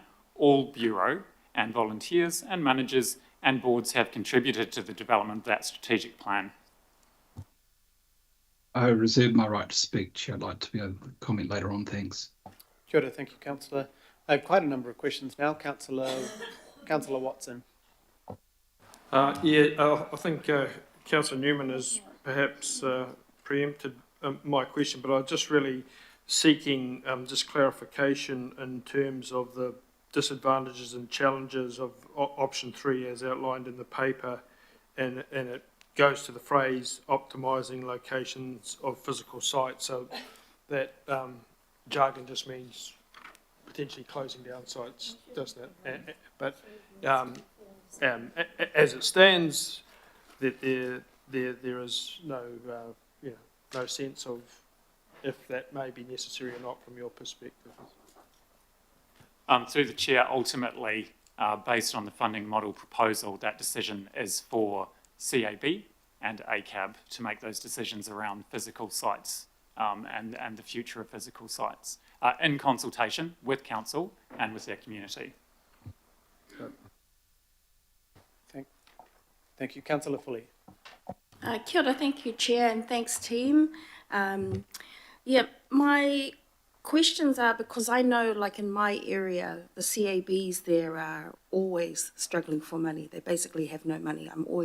They're always, when I was on the local board, approaching us and telling us that and begging for money to deliver the crucial services that they do deliver for our area. So are you able to tell us how option 3 would better address those sorts of issues for CABs like mine, like those in the Manukau ward? Kia ora.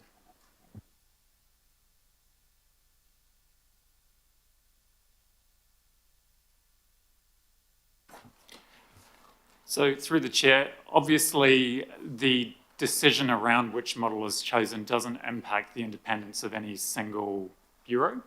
They would still be entitled to seek, if they needed to seek further funding from funders within their community or within the region.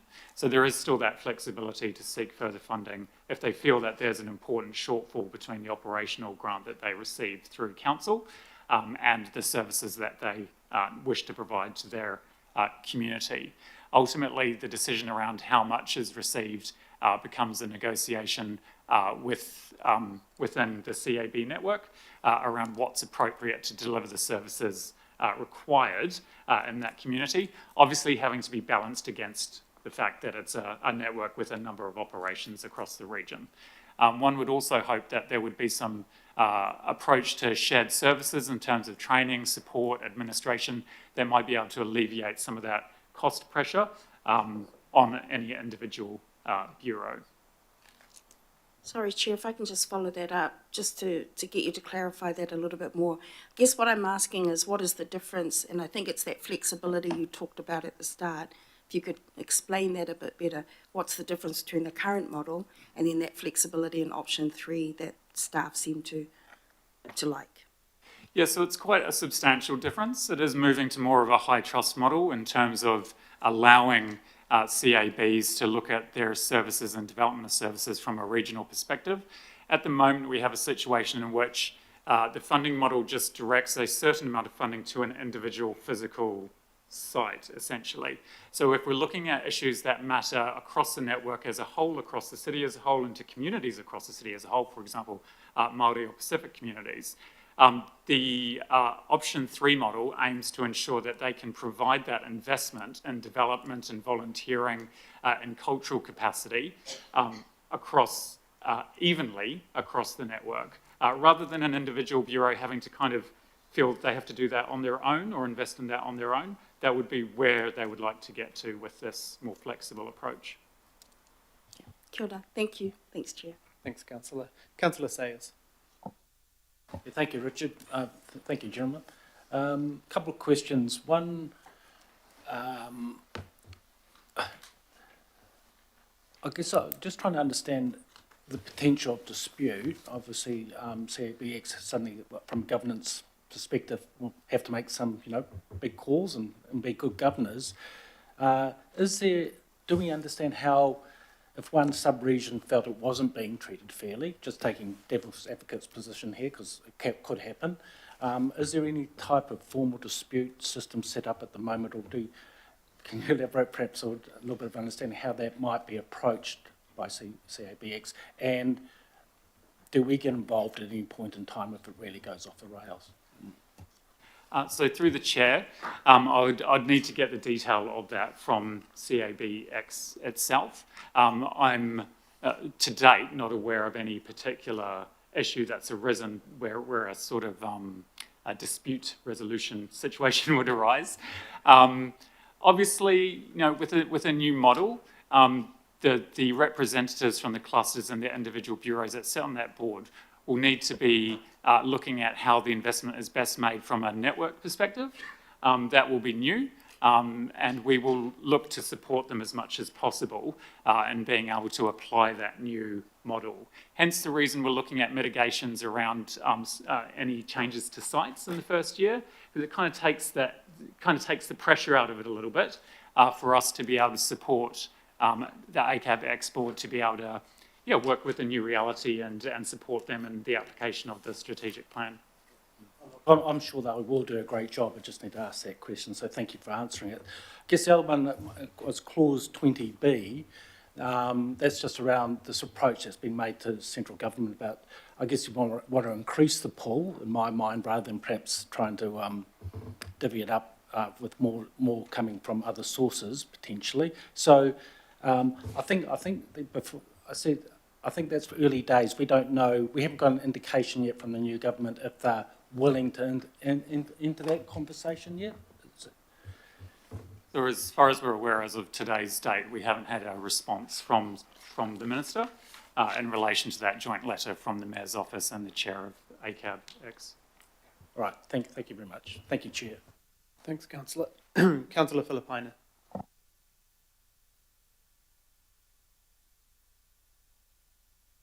Kia ora, Chair.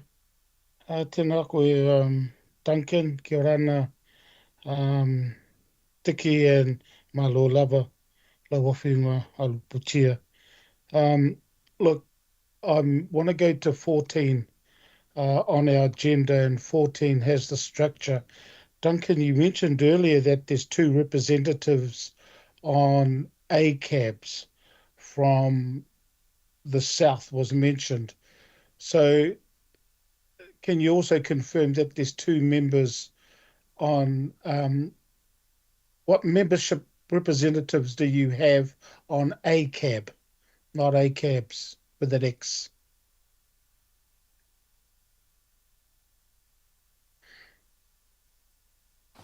Could I just clarify the question, Councillor Filipina? So with the with the structure there, you've got ACAB, ACAB, and that is just giving us all the CABs in Tamaki Makaurau. Am I correct? Yeah, sorry, I see what you mean now. So yeah, and so all of the members on those 4 sub-regional charts you've got, they are all members of ACAB. yes, is the answer to that. Yeah. And in terms of the representation on ACAB X, the regional body, there's 2 representatives that should come from that group that's set on the ACAB X board. Yeah, so what options are there to increase the membership of ACABs when you look at basically the 2 biggest sites, which is Auckland City CAB and South Auckland? I mean, even when you look at North Shore CAB as well, with 8 sites, so they're very similar in size. What options do they have around having good representation then?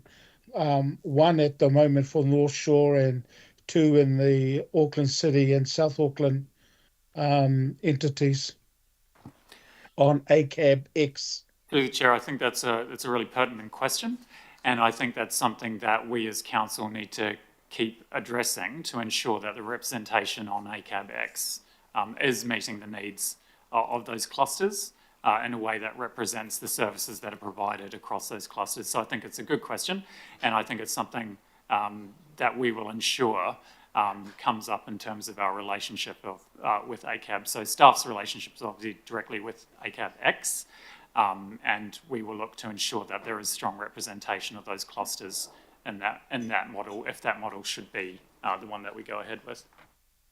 Okay, supplementary, I've got 20B, and Councillor Sayers did mention it, and you commented on it earlier, Duncan, around the advocacy to the Minister for the Community and Voluntary Sector around funding possibly coming from central government.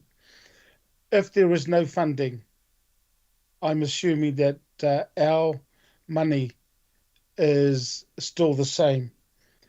and it'll still be, if option 3 is adopted, will be then allocated through ACABX. Through the chair, yes, that's correct. So through the LTP process, what we are describing as full council funding is provided for those 3 years of the LTP, and the levels have been identified with CPI adjustment.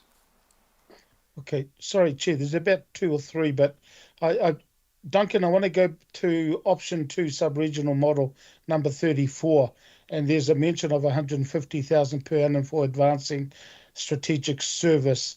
Now, if option 3 is adopted, will that 150,000 still follow option 3?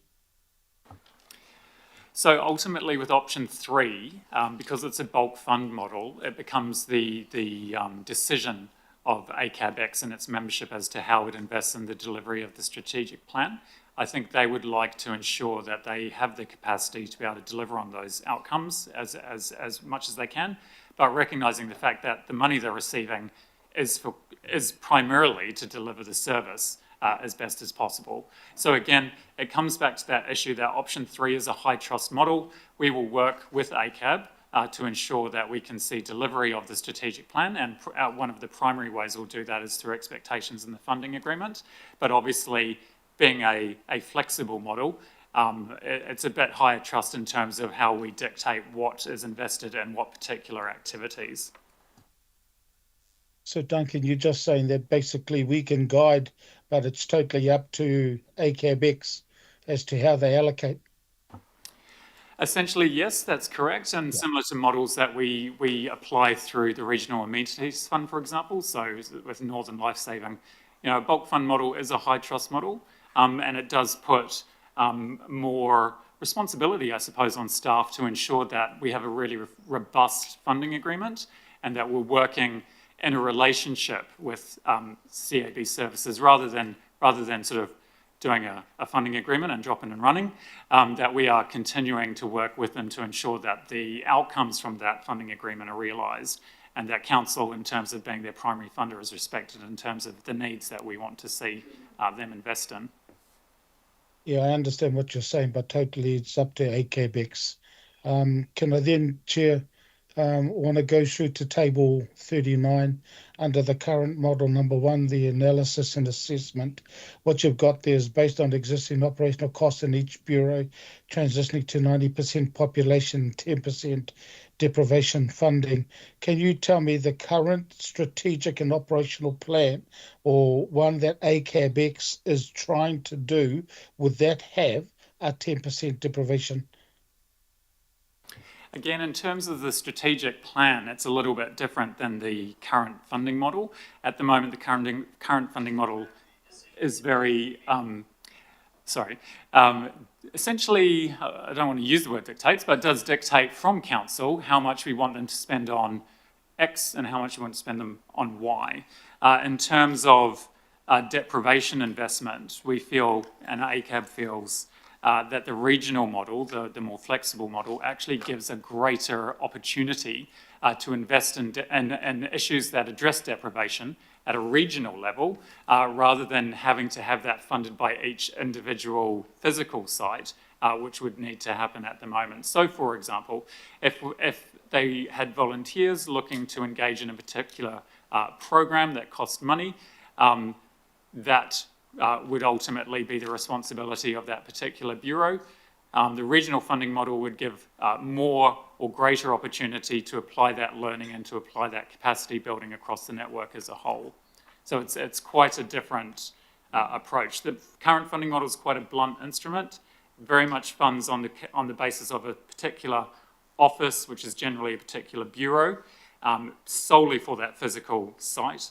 The third funding model is much more flexible in terms of how the outcomes are realised at a regional level. Okay, Chair, last one. For those sites that are in council premises, those sites, and I've read in the report that there is a month-by-month lease. Who will be in charge of those leases? So through the chair, that sits with the leasing team within parks and community facilities. Right, so at the moment it's a month by month. Does that mean to me, because that's what it indicates, is that there's a possibility that these premises that some of the CABs are currently in, which is owned by council, may end up being either charged more or may be asked to leave? Is that a possibility? Through the chair, just in relation to costs of leasing, there were some changes made through, I believe, the last annual budget, which did impact the maintenance costs and the tenancy fees in relation to council premises. So in acknowledgement of the fact that for some partners, including ACAB, that could have quite a substantial impact on their costs of leasing council services, the leasing team has supported the transition to ensure that we can go on a month-by-month basis to support ACAB services to get ready for any changes that happen to come in terms of their leasing costs in future. Kia ora, thank you, Chair, and I reserve my right to speak. Kia ora, thank you, Councillor. Mayor Brown. Okay, thanks, guys. I just want you to confirm a couple of things. Given that a lot of what CAB do is being a shop front for the government, am I right in assuming that the option 3 makes that easier to get more money out of the government? Don't want to talk on behalf of the government, but what I will say is that obviously, if like any business or any not-for-profit organisation, if you've got a strong, consistent offer, it's probably going to be easier to obtain funding from government or from a philanthropic organisation, grant funder. Okay, well, that was one of the things I wanted you to do, so well done. And now the other one was the question of accumulated funds was raised, and it was I just want to know that you or somebody else downstairs in the vast enterprise that apparently I've got some control over, but not much, is keeping an eye on accumulated funds all over the place, because some of the BIDs, like the Heart of the City, had $1.5 million of accumulated funds, and were wanting us to pay for things that they should be doing. There's local boards have got quite often the whole. I don't want to encourage people having to just spend to get rid of the stuff, but it seems wrong to me that we should be sacking ratepayers in order to fund any organisation within this that has a whole pile of money they haven't got round to using. So is there someone in there? Is it you? Or, I know you're the manager of something or other with a good name in it, community partnerships. Everyone has great titles in this organisation. But is there somebody, are we keeping an eye on unjustified accumulated funds? It might be justified, they're saving up some money to buy something or other, I don't know, but I don't like the idea of it. Yeah, through the chair, Mr. Mayor, thank you for the question. We will go away and come back to you with an answer in regards to how council is getting visibility of accumulated funds across organisations that are relevant. There are some times when it's justified, but there are some times that it sits there for bloody years and you think, why are we sacking the ratepayers? Okay. Thank you.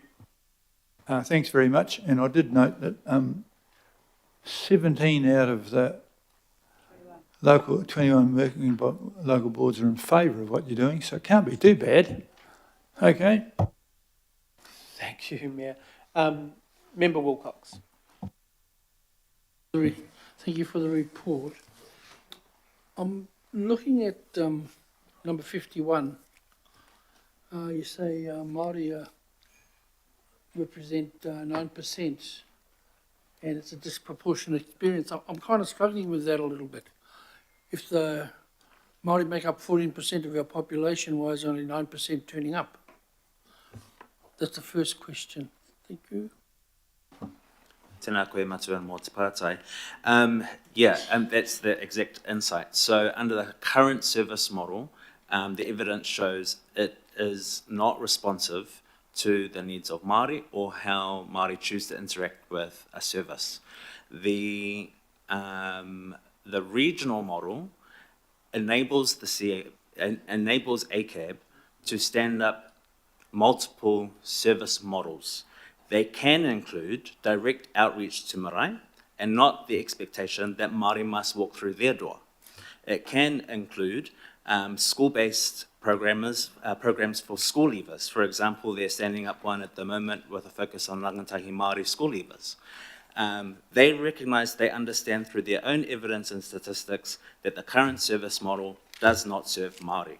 But a regional model that will give them flexibility to try multiple ways of delivering a service and a commitment to bring more Māori into their own governance and a commitment to seek Māori leads of those particular projects with a focus on engaging with Māori is the commitment that the ACAB has provided to us in our information, and which is also why staff recommend the regional, more flexible, bulk-funded approach, because that allows ACAB to try more different things to get the service right. Okay, thank you. My second question is on 10 of the presentation, Māori impact statement. It says efforts to increase Māori representation on ACAB's board and to identify Māori leads for projects. Pēhea tēnā? Pēhea nā rātou e te mahia tēnā.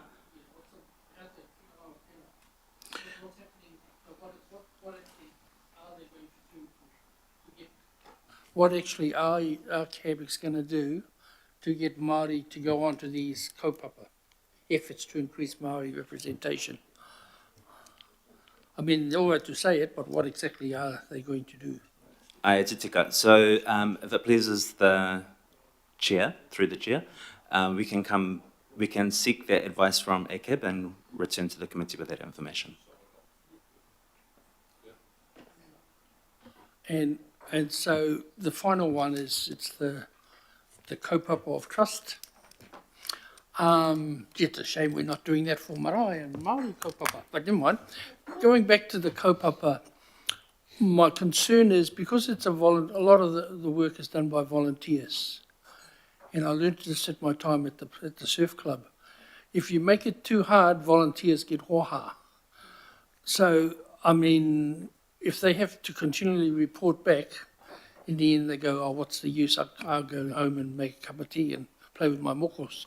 So I suppose I want to understand, how are we as council going to ensure that we get that accountability, but we don't have to burden a voluntary organisation with more paperwork and bureaucracy?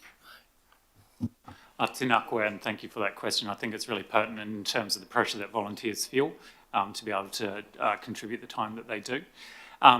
Two things there. One, in terms of any new funding agreement and how it's reported on, we actually worked with ACAB to set up a steering group about what that reporting would look like, and obviously with our need to ensure that it's manageable while delivering value that council wants to see from the investment. So that subgroup exists.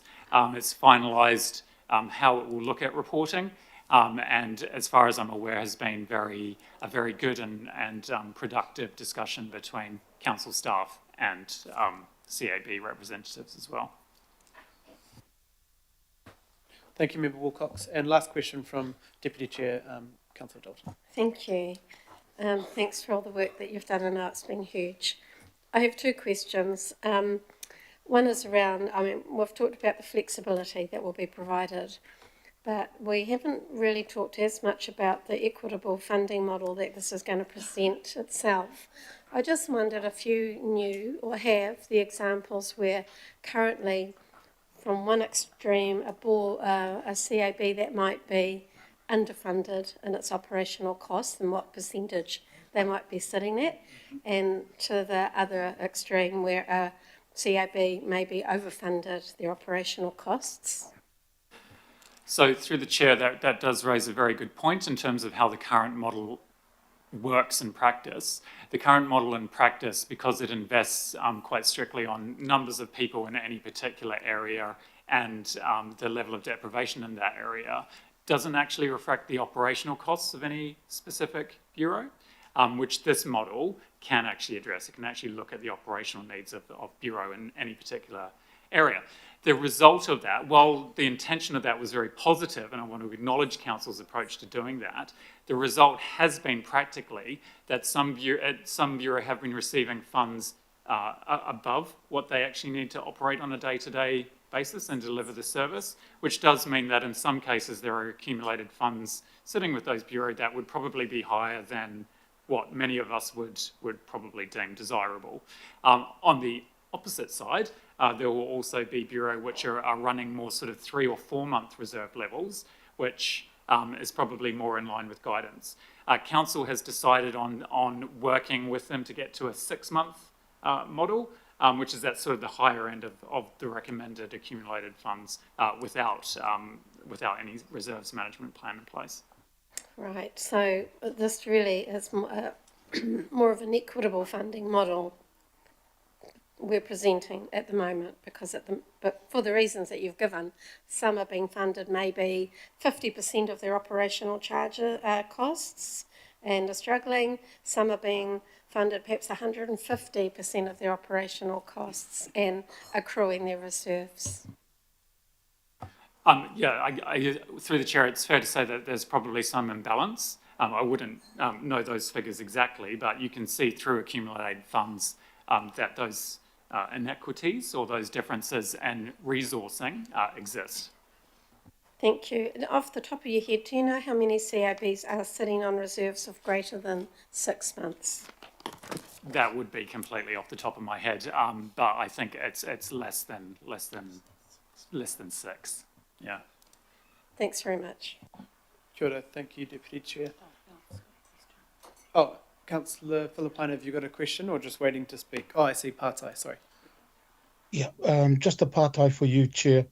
Again, I don't know how this is going to go when you put the vote or after the debate, but if option 3 is approved, as recommended by this committee, is there anything from your perspective as chair to get a report back to update your committee on how that, if option 3 is adopted, how that is going?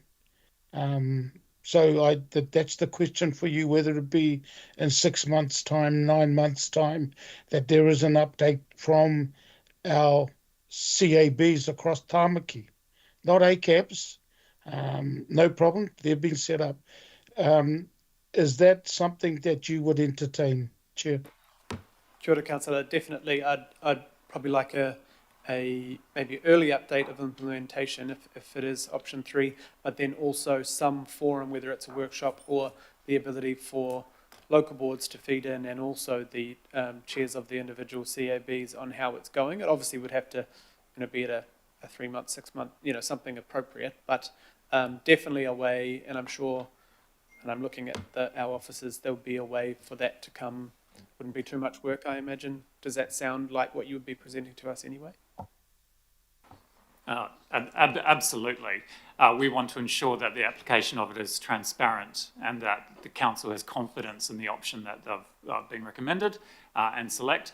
So absolutely, we will be very open to reporting back to the committee at their pleasure. Kia ora. Kia ora, Chair. Thank you. Thank you, Councillor. Right, I think we've finished with questions. Councillor Fletcher, would you like to lead with some words? Or? I think it's largely been said, but never has there been a time in recent decades of the need for ACAB than right now. Rising unemployment, high interest rates, challenges to whānau, and I am really satisfied that we need to push option 3 through today in order that they can actually fulfil their strategic plan. So while we might have some individual reservations in terms of our own specific areas, this bulk funded model is going to give them the flexibility to be able to respond in an equitable way into the areas that they know where the need is most. So Kenneth, I want to thank you. I think this is an excellent piece of work. I'm sorry that we haven't had time on the agenda to actually hear directly from ACAB today, but I hope that they can understand how grateful we are all, especially in these really difficult times when people are looking for answers in their community. Thank you. Kia ora. Thank you, Councillor. Councillor Newman. Chair, I don't support option 3, so I'll call a division on this. I prefer something close to the status quo. And in saying this, I do want to thank Kenneth for, I think, picking up an issue that has been lingering for a long time. But respectfully, Chair, I thought this matter had been resolved quite some time ago. Yes, different people now, and the conversation's being repackaged.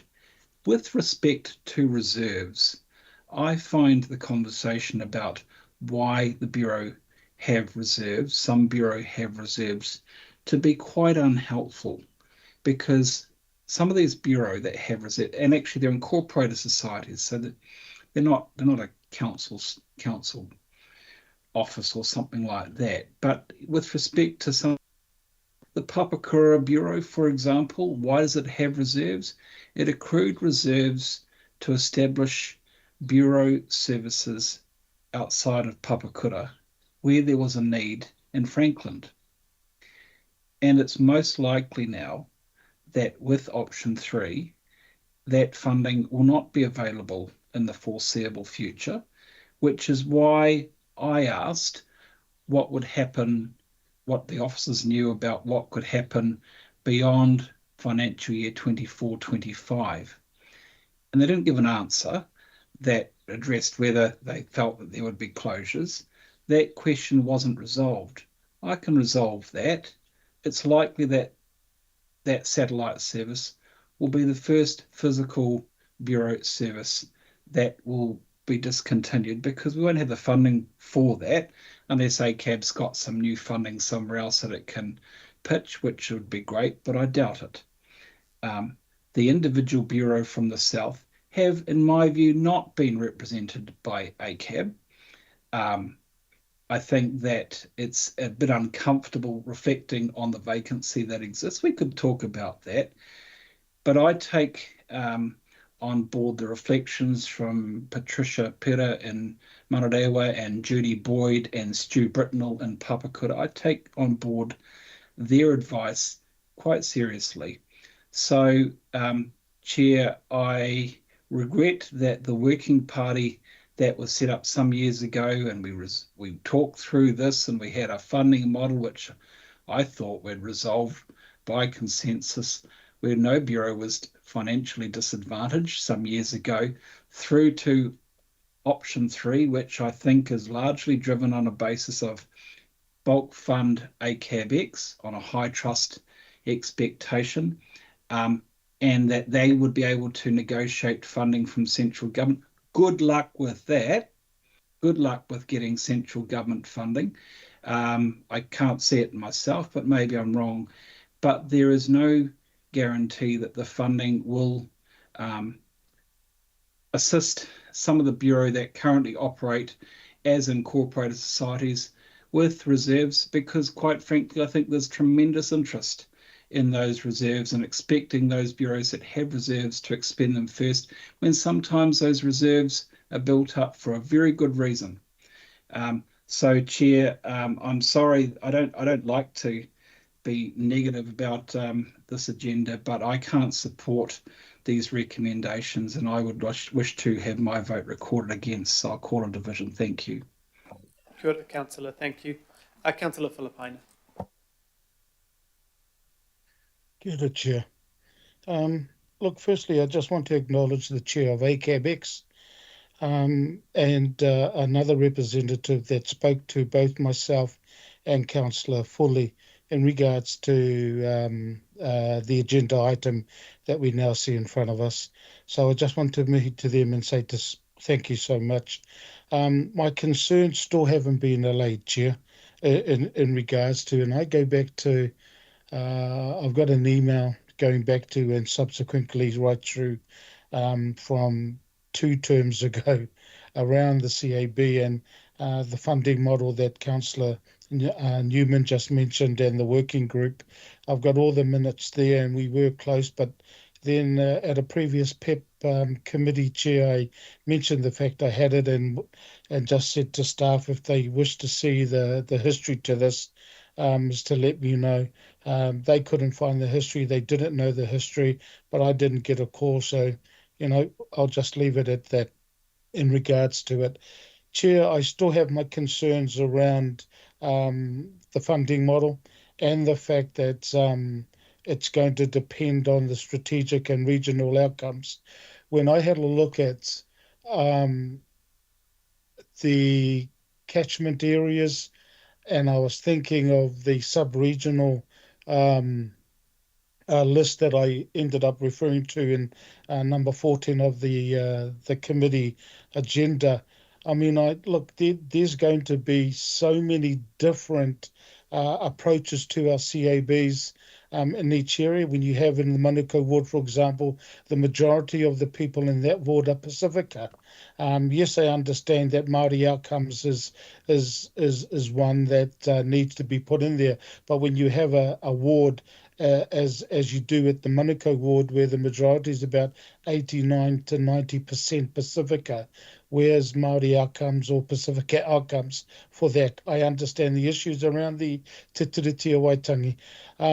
I will not be supporting option 3, but Chair, if it does go through, option 3 goes through, I'm heartened with your response and also what you indicated that the staff and the response from Duncan, which is yes, we will come back to you with how this option, if it is approved, how we're getting on with it. So I'm heartened, Chair, that you've said it. The other issue is that one of the emails, and that was with the Environmental and Community Committee at the time, there was an issue around the funding where Otara, CAB, for example, when they had a look at the ACAB's funding model working with council, their increase was $27.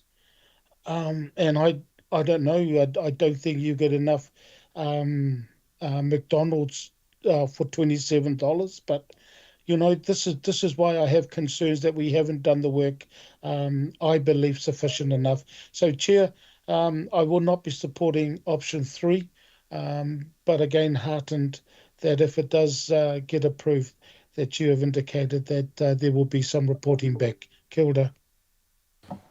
Kia ora. Thank you, Councillor Filipaina. I think last week I'll say a few words, but Councillor Foley, would you like to speak as well? Kia ora. Thank you, Chair. I wasn't going to speak, but I think I should because it's one of the rare times that I am going to vote differently to my brother in Manukau, to my matua as well, Councillor Filipaina. I'm going to support the recommendation put forward by the staff, firstly because it is strongly recommended by staff, by ACAB-X, and also by 17 out of 20 of the local boards, including the Franklin local board. So, I'm really mindful of that. Secondly, I think what we're doing here, what we're seeing is a move from an inflexible model to a flexible model, which I support as well. And I think by doing that, we're able to have that regional view. ACAB-X is able to have more discretion, and then they can respond to areas of most need, as Councillor Fletcher said. And I'm really mindful when I met with, the 2 members from ACAB-X, I was thinking all of that time about Otara, the Otara CAB that really, really is, in the heart of an area of high deprivation and always is operating on virtually nothing. And they're always, crying out for more help. The volunteers that they have themselves come from families of high need. So I was sitting there when we did meet thinking about Otara, thinking about Papatoetoe as well in a similar situation, and Mangele. And I believe this more flexible model will allow a more equitable distribution of the funds for our CABs, not just for my area, but across the whole of our city. Also, when I was the chair of the local board, we had a similar experience with a different funding model that was also inflexible because we had inherited a system where we were giving a certain amount of money, uncontested, to certain organisations in our local board area. But by the time I became chair, what I saw is that some of those organisations were using that money and distributing it and using it for the initiatives they said they were going to, but others were banking it. And we had this really undesirable situation where you had some organisations banking the money. They weren't doing it out of a bad intention or anything like that, but they just banked the money, and so we were giving them year on year hundreds of thousands of dollars that they were just banking and not using for the purpose that they said they were using it for. I'm not saying that that's what's happening here with these CABs, but I'm just understanding the difference between having an inflexible model without any discretion versus a much more flexible model where you can exercise discretion, where you can look at the needs for the different areas, and then you can distribute the money accordingly. And so for all of those reasons, I'm going to support the recommendations put forward. Kia ora. Thank you, and sorry, Councillor Alf. Thanks, Chair. Kia ora, Councillor Fully. And just, briefly from me, tautoko what Councillor Fully has said. I wasn't wedded to a option before this, but obviously when ACAB spoke to us at the last PEP committee, they were clear that this has come from the organisation as opposed to from us, which in the past, I think Environment and Community Committee some time ago, that came from a kind of a council-focused situation, and it did get voted down at the time, and we tried to work a new way through. Then obviously we had the tough time last year with sort of the threat to maybe no funding, and of course we all worked to make sure that funding was protected. So there is only one local board that supports the status quo, and because these are hyper-local services but funded regionally, that I think I could only support a direction which says, only one local board doesn't support this direction. And I do hope, and I know, and the staff have said to me that they will work with the local boards who don't, the two local boards who don't support this direction, to make sure that they can get as much out of it as possible as the 17 who support the options will. So it is a new way of doing things, but I think it is a good way forward, and we'll just make sure, as Councillor Filipina has asked for and pointed out, that we have that clear, transparent way forward to make sure everyone is okay as we go forward. So I know there's been a division called, so we'll go through that now. Kia ora. Thank you, Chair. Members, you're voting on a division on item 12, which is on your screen. Councillor Hills. In favour. Thank you.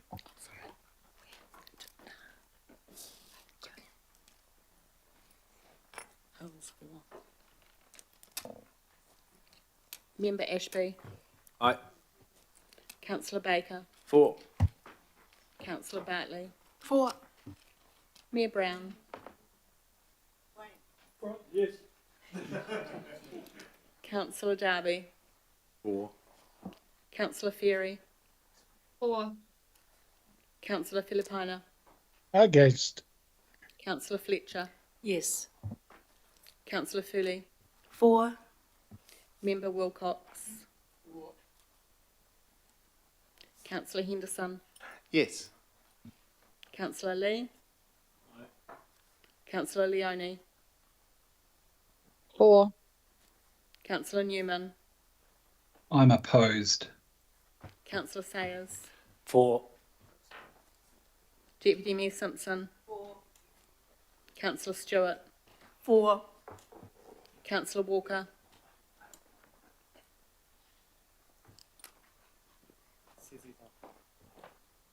Councillor Walker.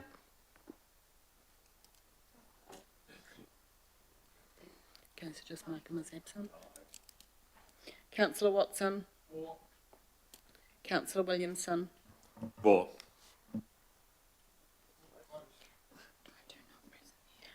Just put absent. Chair, it's Councillor Newman here. Can I request a recount on that, please? We might not go through it again, but I can send you an email if you'd like. I'll wait for special votes. Kia ora. You never know these days what happens. Thank you, councillors. So that's that process. passed 18 to 2. Thank you, members. We will just have a 5-minute break, just so everyone can have a comfort stop, and there's some biscuits and tea. So we'll just have a 5-minute break. Thank you.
I'm supported by the two authors of the report, Karen Kirk from the Plan Implementation team and Denise Whelan from my team, the Building Consents team. We've got a couple of slides, we've cut it down a bit.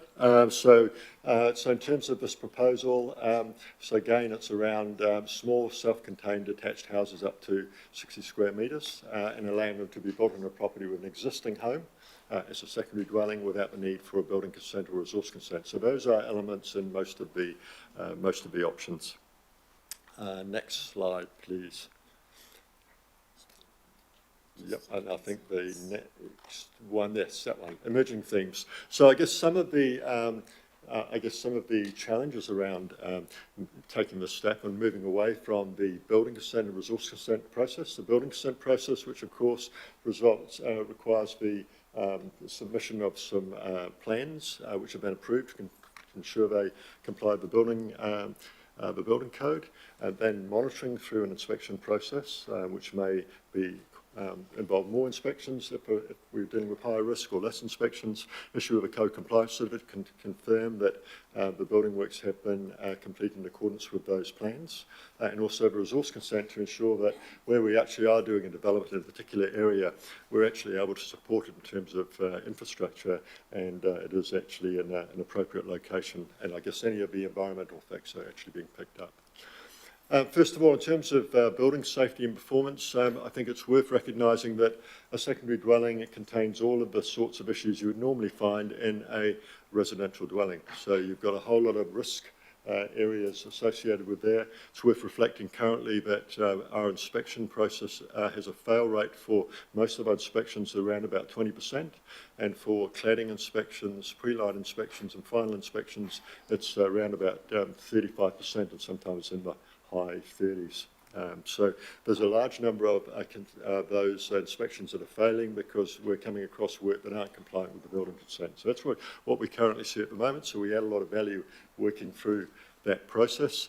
Likewise, in the consenting process, regularly identifying areas that of, I suppose, non-compliance or things that might affect building performance, which get addressed through that process. So concerns that if you remove that, what are you putting in its place to ensure that, I guess, what is a particularly expensive asset that someone would be adding will actually be fit for purpose and in the right place.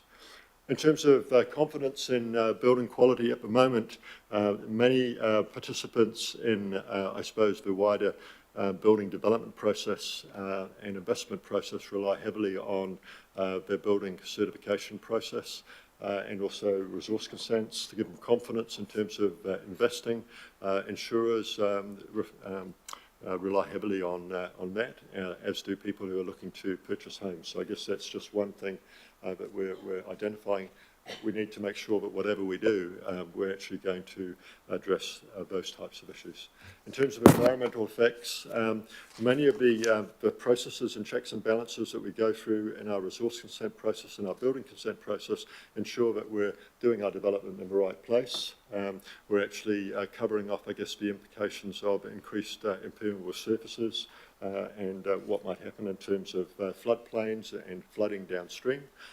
What might happen in that type of situation, ensuring that we're actually, we've got appropriate foundations for the types of development we're going to engage in. In terms of infrastructure planning, obviously we rely really heavily on being able to understand what is actually existing in a particular area, and at the moment we've got the confidence through the existing resource consent and building consent process that we have a very good understanding of exactly what we've got there.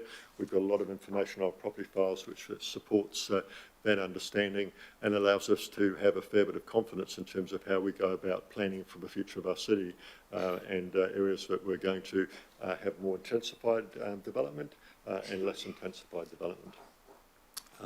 In terms of our infrastructure funding, obviously understanding and being able to ensure that we're actually are collecting our rate appropriately and also ensuring that we're actually collecting development contributions is critically important to ensure that the infrastructure that we're going to deliver for future development and enabling, I suppose, the maintenance of current development is actually fit for purpose And I guess there's, at the moment, a lot of that collection process works relatively effectively, and it's tied into the mechanisms of a resource consent and a building consent. So once we step away from that, we need to make sure we've got something in its place. In the proposal, they talk a little bit about some of the other things that we could put in its place, but I guess one of the things we do know is that as soon as you start putting another mechanism in place, it would be foolish to think that that is free. That's going to involve resource, that's going to involve a process, and it's going to involve cost. Will it result in more cost than the current building consent or resource consent regime? I guess is a question to ask. In terms of rating of property information, one of the things that we enable through the resource consent and the building consent process is ensure that on our property file we have a whole range of information that's available for the public. It's made available through people requesting our property files or through our LIMS. It provides a whole lot of information about what's actually on a property and also information about the building code, which is really important because if subsequently someone wanted to do a development that affected, for example, one of these granny flats and we didn't have information and confidence in terms of its whether or not it complied with the building code. As soon as we start attaching something onto it, obviously ratepayer liability cuts in. We'd want to make sure we understood what we were doing because it will have effect, I guess, the efficacy of what that those building works are likely to be. There's potentially additional cost associated with that. So there's some real interesting complexities here. We do recognise that in terms of the stated objectives proposal, I think we absolutely agree that we want to enable a more affordable housing. We want to enable smaller housing options for people and make it more available. But I guess it's really important just to understand how we go about doing that. One of the things I would also mention just briefly is that in Auckland we've got a number of processes in place which I guess might be slightly different to other areas. We've got a streamlined consenting process to fast track these types of consents, so they go through considerably faster than normal consents. We're allowing in many areas secondary dwellings up to 65 square metres in many areas that fit in with, I guess, Auckland's growth profile and the infrastructure's ability to cope with it. Good, thank you. So I hope everyone's read the details. It's pretty clear, I would have thought. If there are any quick questions, I know Councillor Fletcher has one. Ian, maybe I've missed this, but what is anticipated in terms of the UAGC? Because currently on properties where there are additional kitchens and so forth, there are 2 UAGCs applied to that from a rating purpose.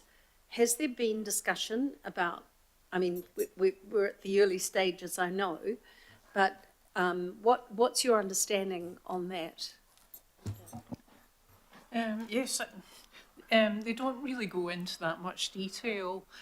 What they have flagged is when people apply for a resource consent or building consent, they're also notifying council, and then council then know that the building exists and we can then charge rates.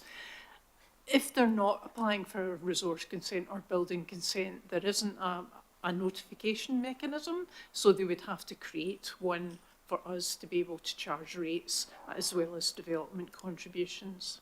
We're very short of time today, Chair, but I would like this matter to come back at some point, because what the government is trying to do is to allow more affordable housing, meeting a need, but I would hate to think that the council could thwart that in terms of what we might then do when it's triggered with a additional dwelling. So I'm not suggesting we do it today, but it's something that I think needs consideration going forward. Absolutely, Councillor, and that did come up in the water care discussion the other day too, because we would lose the water care infrastructure charge as well. And I think the target is to make this affordable, but this is about, what, 2 to 3% of a granny flat cost. It's not going to change necessarily much of the affordability, but I think that does need to come back. Well, it's affordability going forward. Yes. You know, Yeah.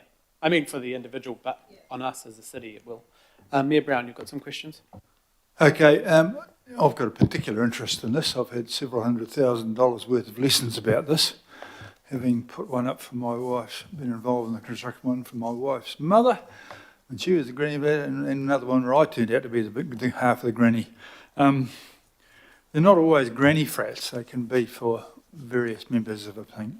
And when they're put in, and this is a classic case where something which is done for the best of intentions by the government could end up being very, very difficult for everybody. Ourselves, the people involved, and even the government. And in fact, in some ways, at the end of this, I'm hoping to be allowed to join the other people in being one of the ones to approve the feedback, because I know a lot about this. A lot of it comes back to the, and it's an area in which everybody cheats at the moment, for various reasons. The definition of a house or a dwelling in our one is actually the definition of a kitchen. You don't need a toilet or a bedroom, but it is all about a kitchen. And so people build a granny flat and you're not supposed to have a kitchen there, which is bizarre because, in fact, when 3 generations in one house, as the older person, the last one, but not in, I was the middle one in the middle one, but as the oldest generation in this one here, I don't want to eat with my grandchildren. They eat different food at different times. And so we want to have a separate place to eat and prepare without it becoming a separate house.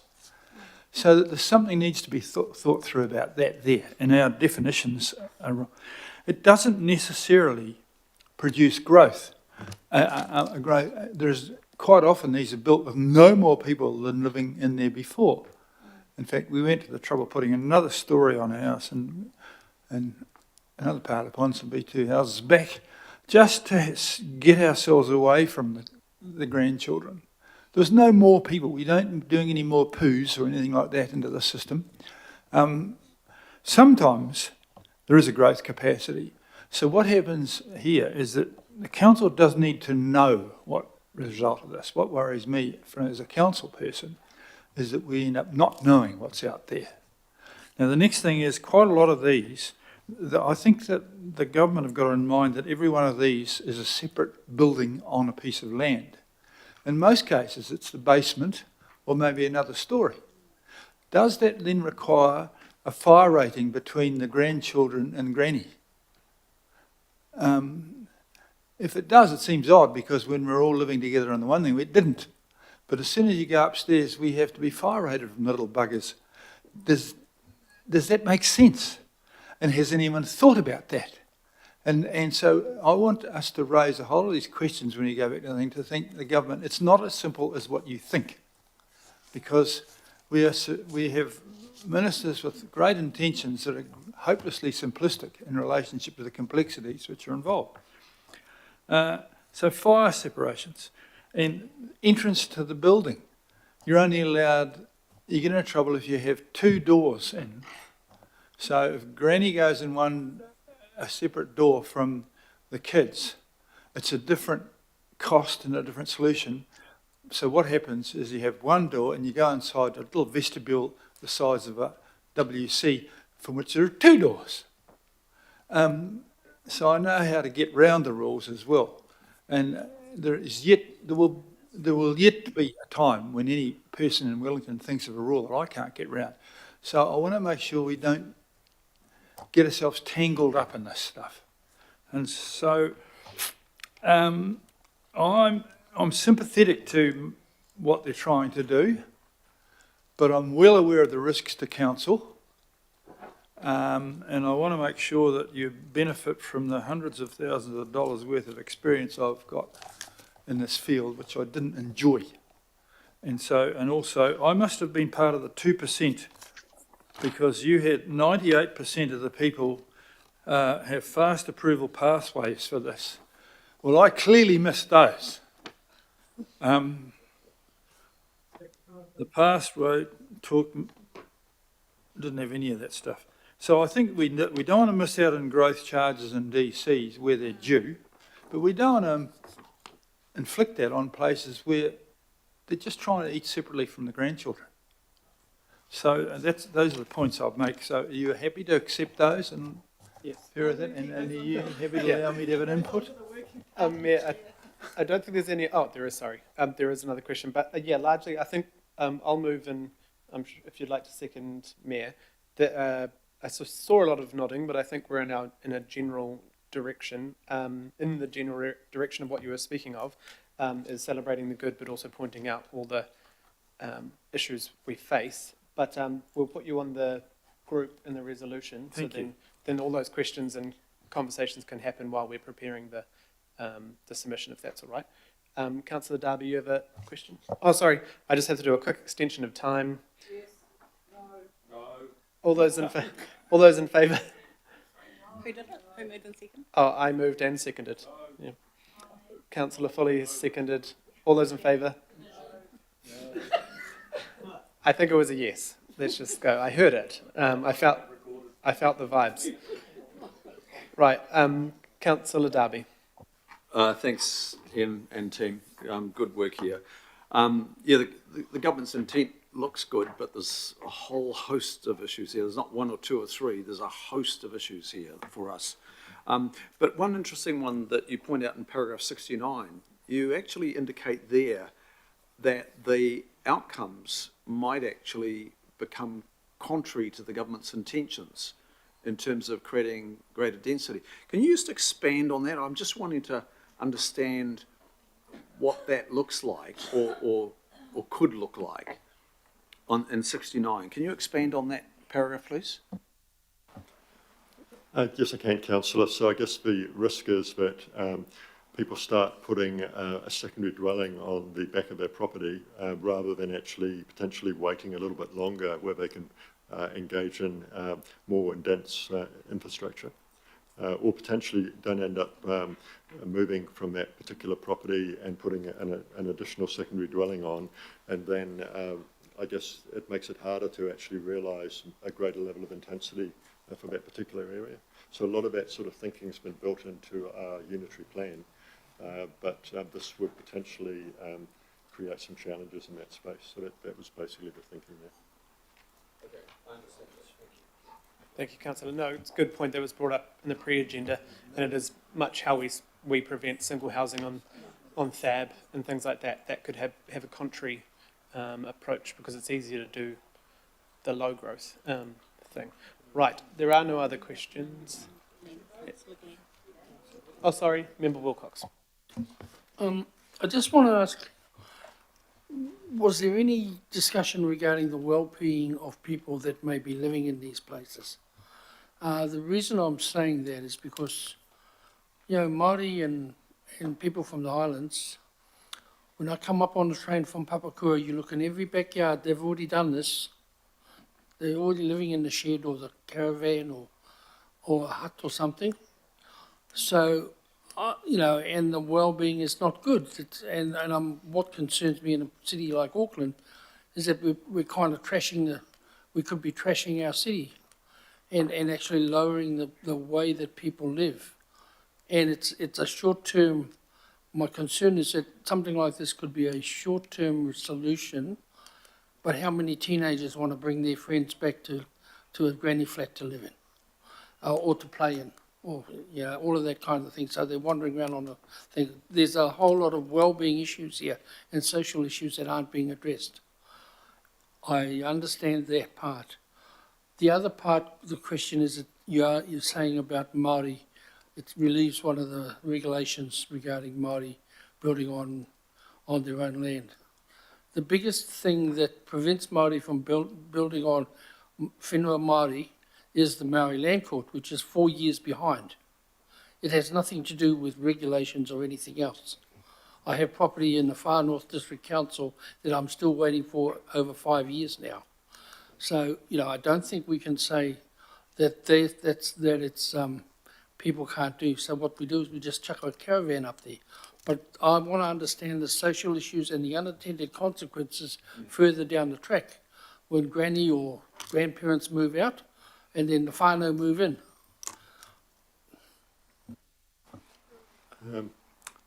Yeah, I guess one of the concerns would be that you potentially would have secondary dwellings in areas that have very little amenity and that had very little sort of, I suppose, infrastructure even on the property to enable I guess people who live there or vehicles have to get out onto the road effectively, because it's the infrastructure may not simply be there.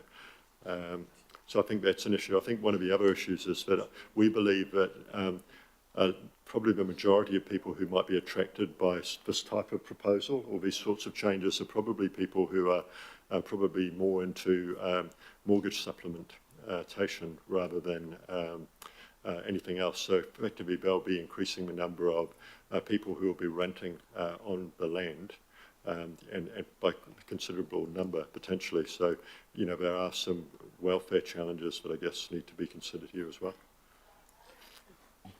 Kia ora, Member Wilcox, and we'll make sure that those are considered during the submission, and hopefully whoever the Haukura member is will be able to take those up as well in that process. Last question, we'll try and move on. Councillor Sayers. Thanks. I'm just wondering if there could be an upside on this, just listening to the questions in terms of if people have created those second dwellings or granny flats unpermitted, they haven't got it, you know, to date, does it create, does this potentially create an opportunity for an amnesty type situation where we can say, I now have this situation, our records actually get updated, where we don't know about those situations at the moment? It's my understanding that it's not going to be retrospective, so therefore it would mean that it is only for those granny flats that are built after the legislation would come into effect. There's also some quite strict criteria that they're looking for, so that it is potentially constructed by a licensed building practitioner, that it does have the associated information, and that it does meet acceptable solution standards. So that would require somebody to then have to go through those existing properties and identify and validate that information as well. So at this stage we don't see it to be likely, but it wasn't part of the current proposal, but it's not to say that it wouldn't be moving forward or at least discussed at select committee about retrospectivity. Yeah, thank you for that. Chair, I'm just wondering, but potentially there could be an advantage here if it goes through, if there was an amnesty type situation, because you don't need a building consent, you don't need a resource consent, maybe we can collect information, people will come forward with that information where they haven't in the past, just food for thought. Thanks, Councillor Sayers. We'll consider that, but I think the issue is going to be probably hard enough to get people telling us they're doing that under the new system, so I doubt they're going to tell us retrospectively, because the kind of point of this is to have no oversight of council. So that, yeah. But, okay, right, we'll get the officers to move from the table. I don't foresee there is much debate on this, unless anyone would like to say anything. Oh, sorry, I moved and the Mayor seconded. Yes. Yes. All those in favour? Aye. Any opposed? No. Perfect. Right, now we're moving on to item 14. 14 and 15 are the very, very simple operative plans, so that staff are online. So Vanessa is online. Kia ora. Good afternoon, everybody. Kia ora. I think we're going to take it as read. Is that okay, Vanessa? That's absolutely fine, yes. Right, this is an operative, making a plan change operative. We've been through this process. Councillor Baker would like to move, Councillor Darby like to second. All those in favour? Aye. Any opposed? No. Thank you. Thanks, Vanessa. Thank you. Thank you. I did tell them not to come in, just to be nice. But Katrina, kia ora. I think the same. Kia ora. I think we're keen to just move through this, if that's okay. That is totally fine with me. You have a little map there to orientate yourself. Thank you very much. Councillor Baker would like to move, and Councillor Foley is seconded. Are there any questions? Nope. Thank you, everyone. Any debate? Kia ora, thank you. All those in favour? Thank you. Status update on actions, decisions. Deputy Mayor, would you like to move? Yes. I'll second. All those in favour? And our summary of planning and environment. Memos and workshops and briefings. Deputy Mayor move. Councillor Sayers second. Are there any questions on that? All those in favour? Any opposed? Right, we'll have a couple minutes to break while we move to confidential.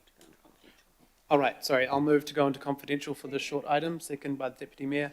All those in favour? Any opposed? No. Right, and we'll just have a 2-minute stretch while we... Members will have to leave online. Members online will have to leave and come in on the confidential link. Thank you.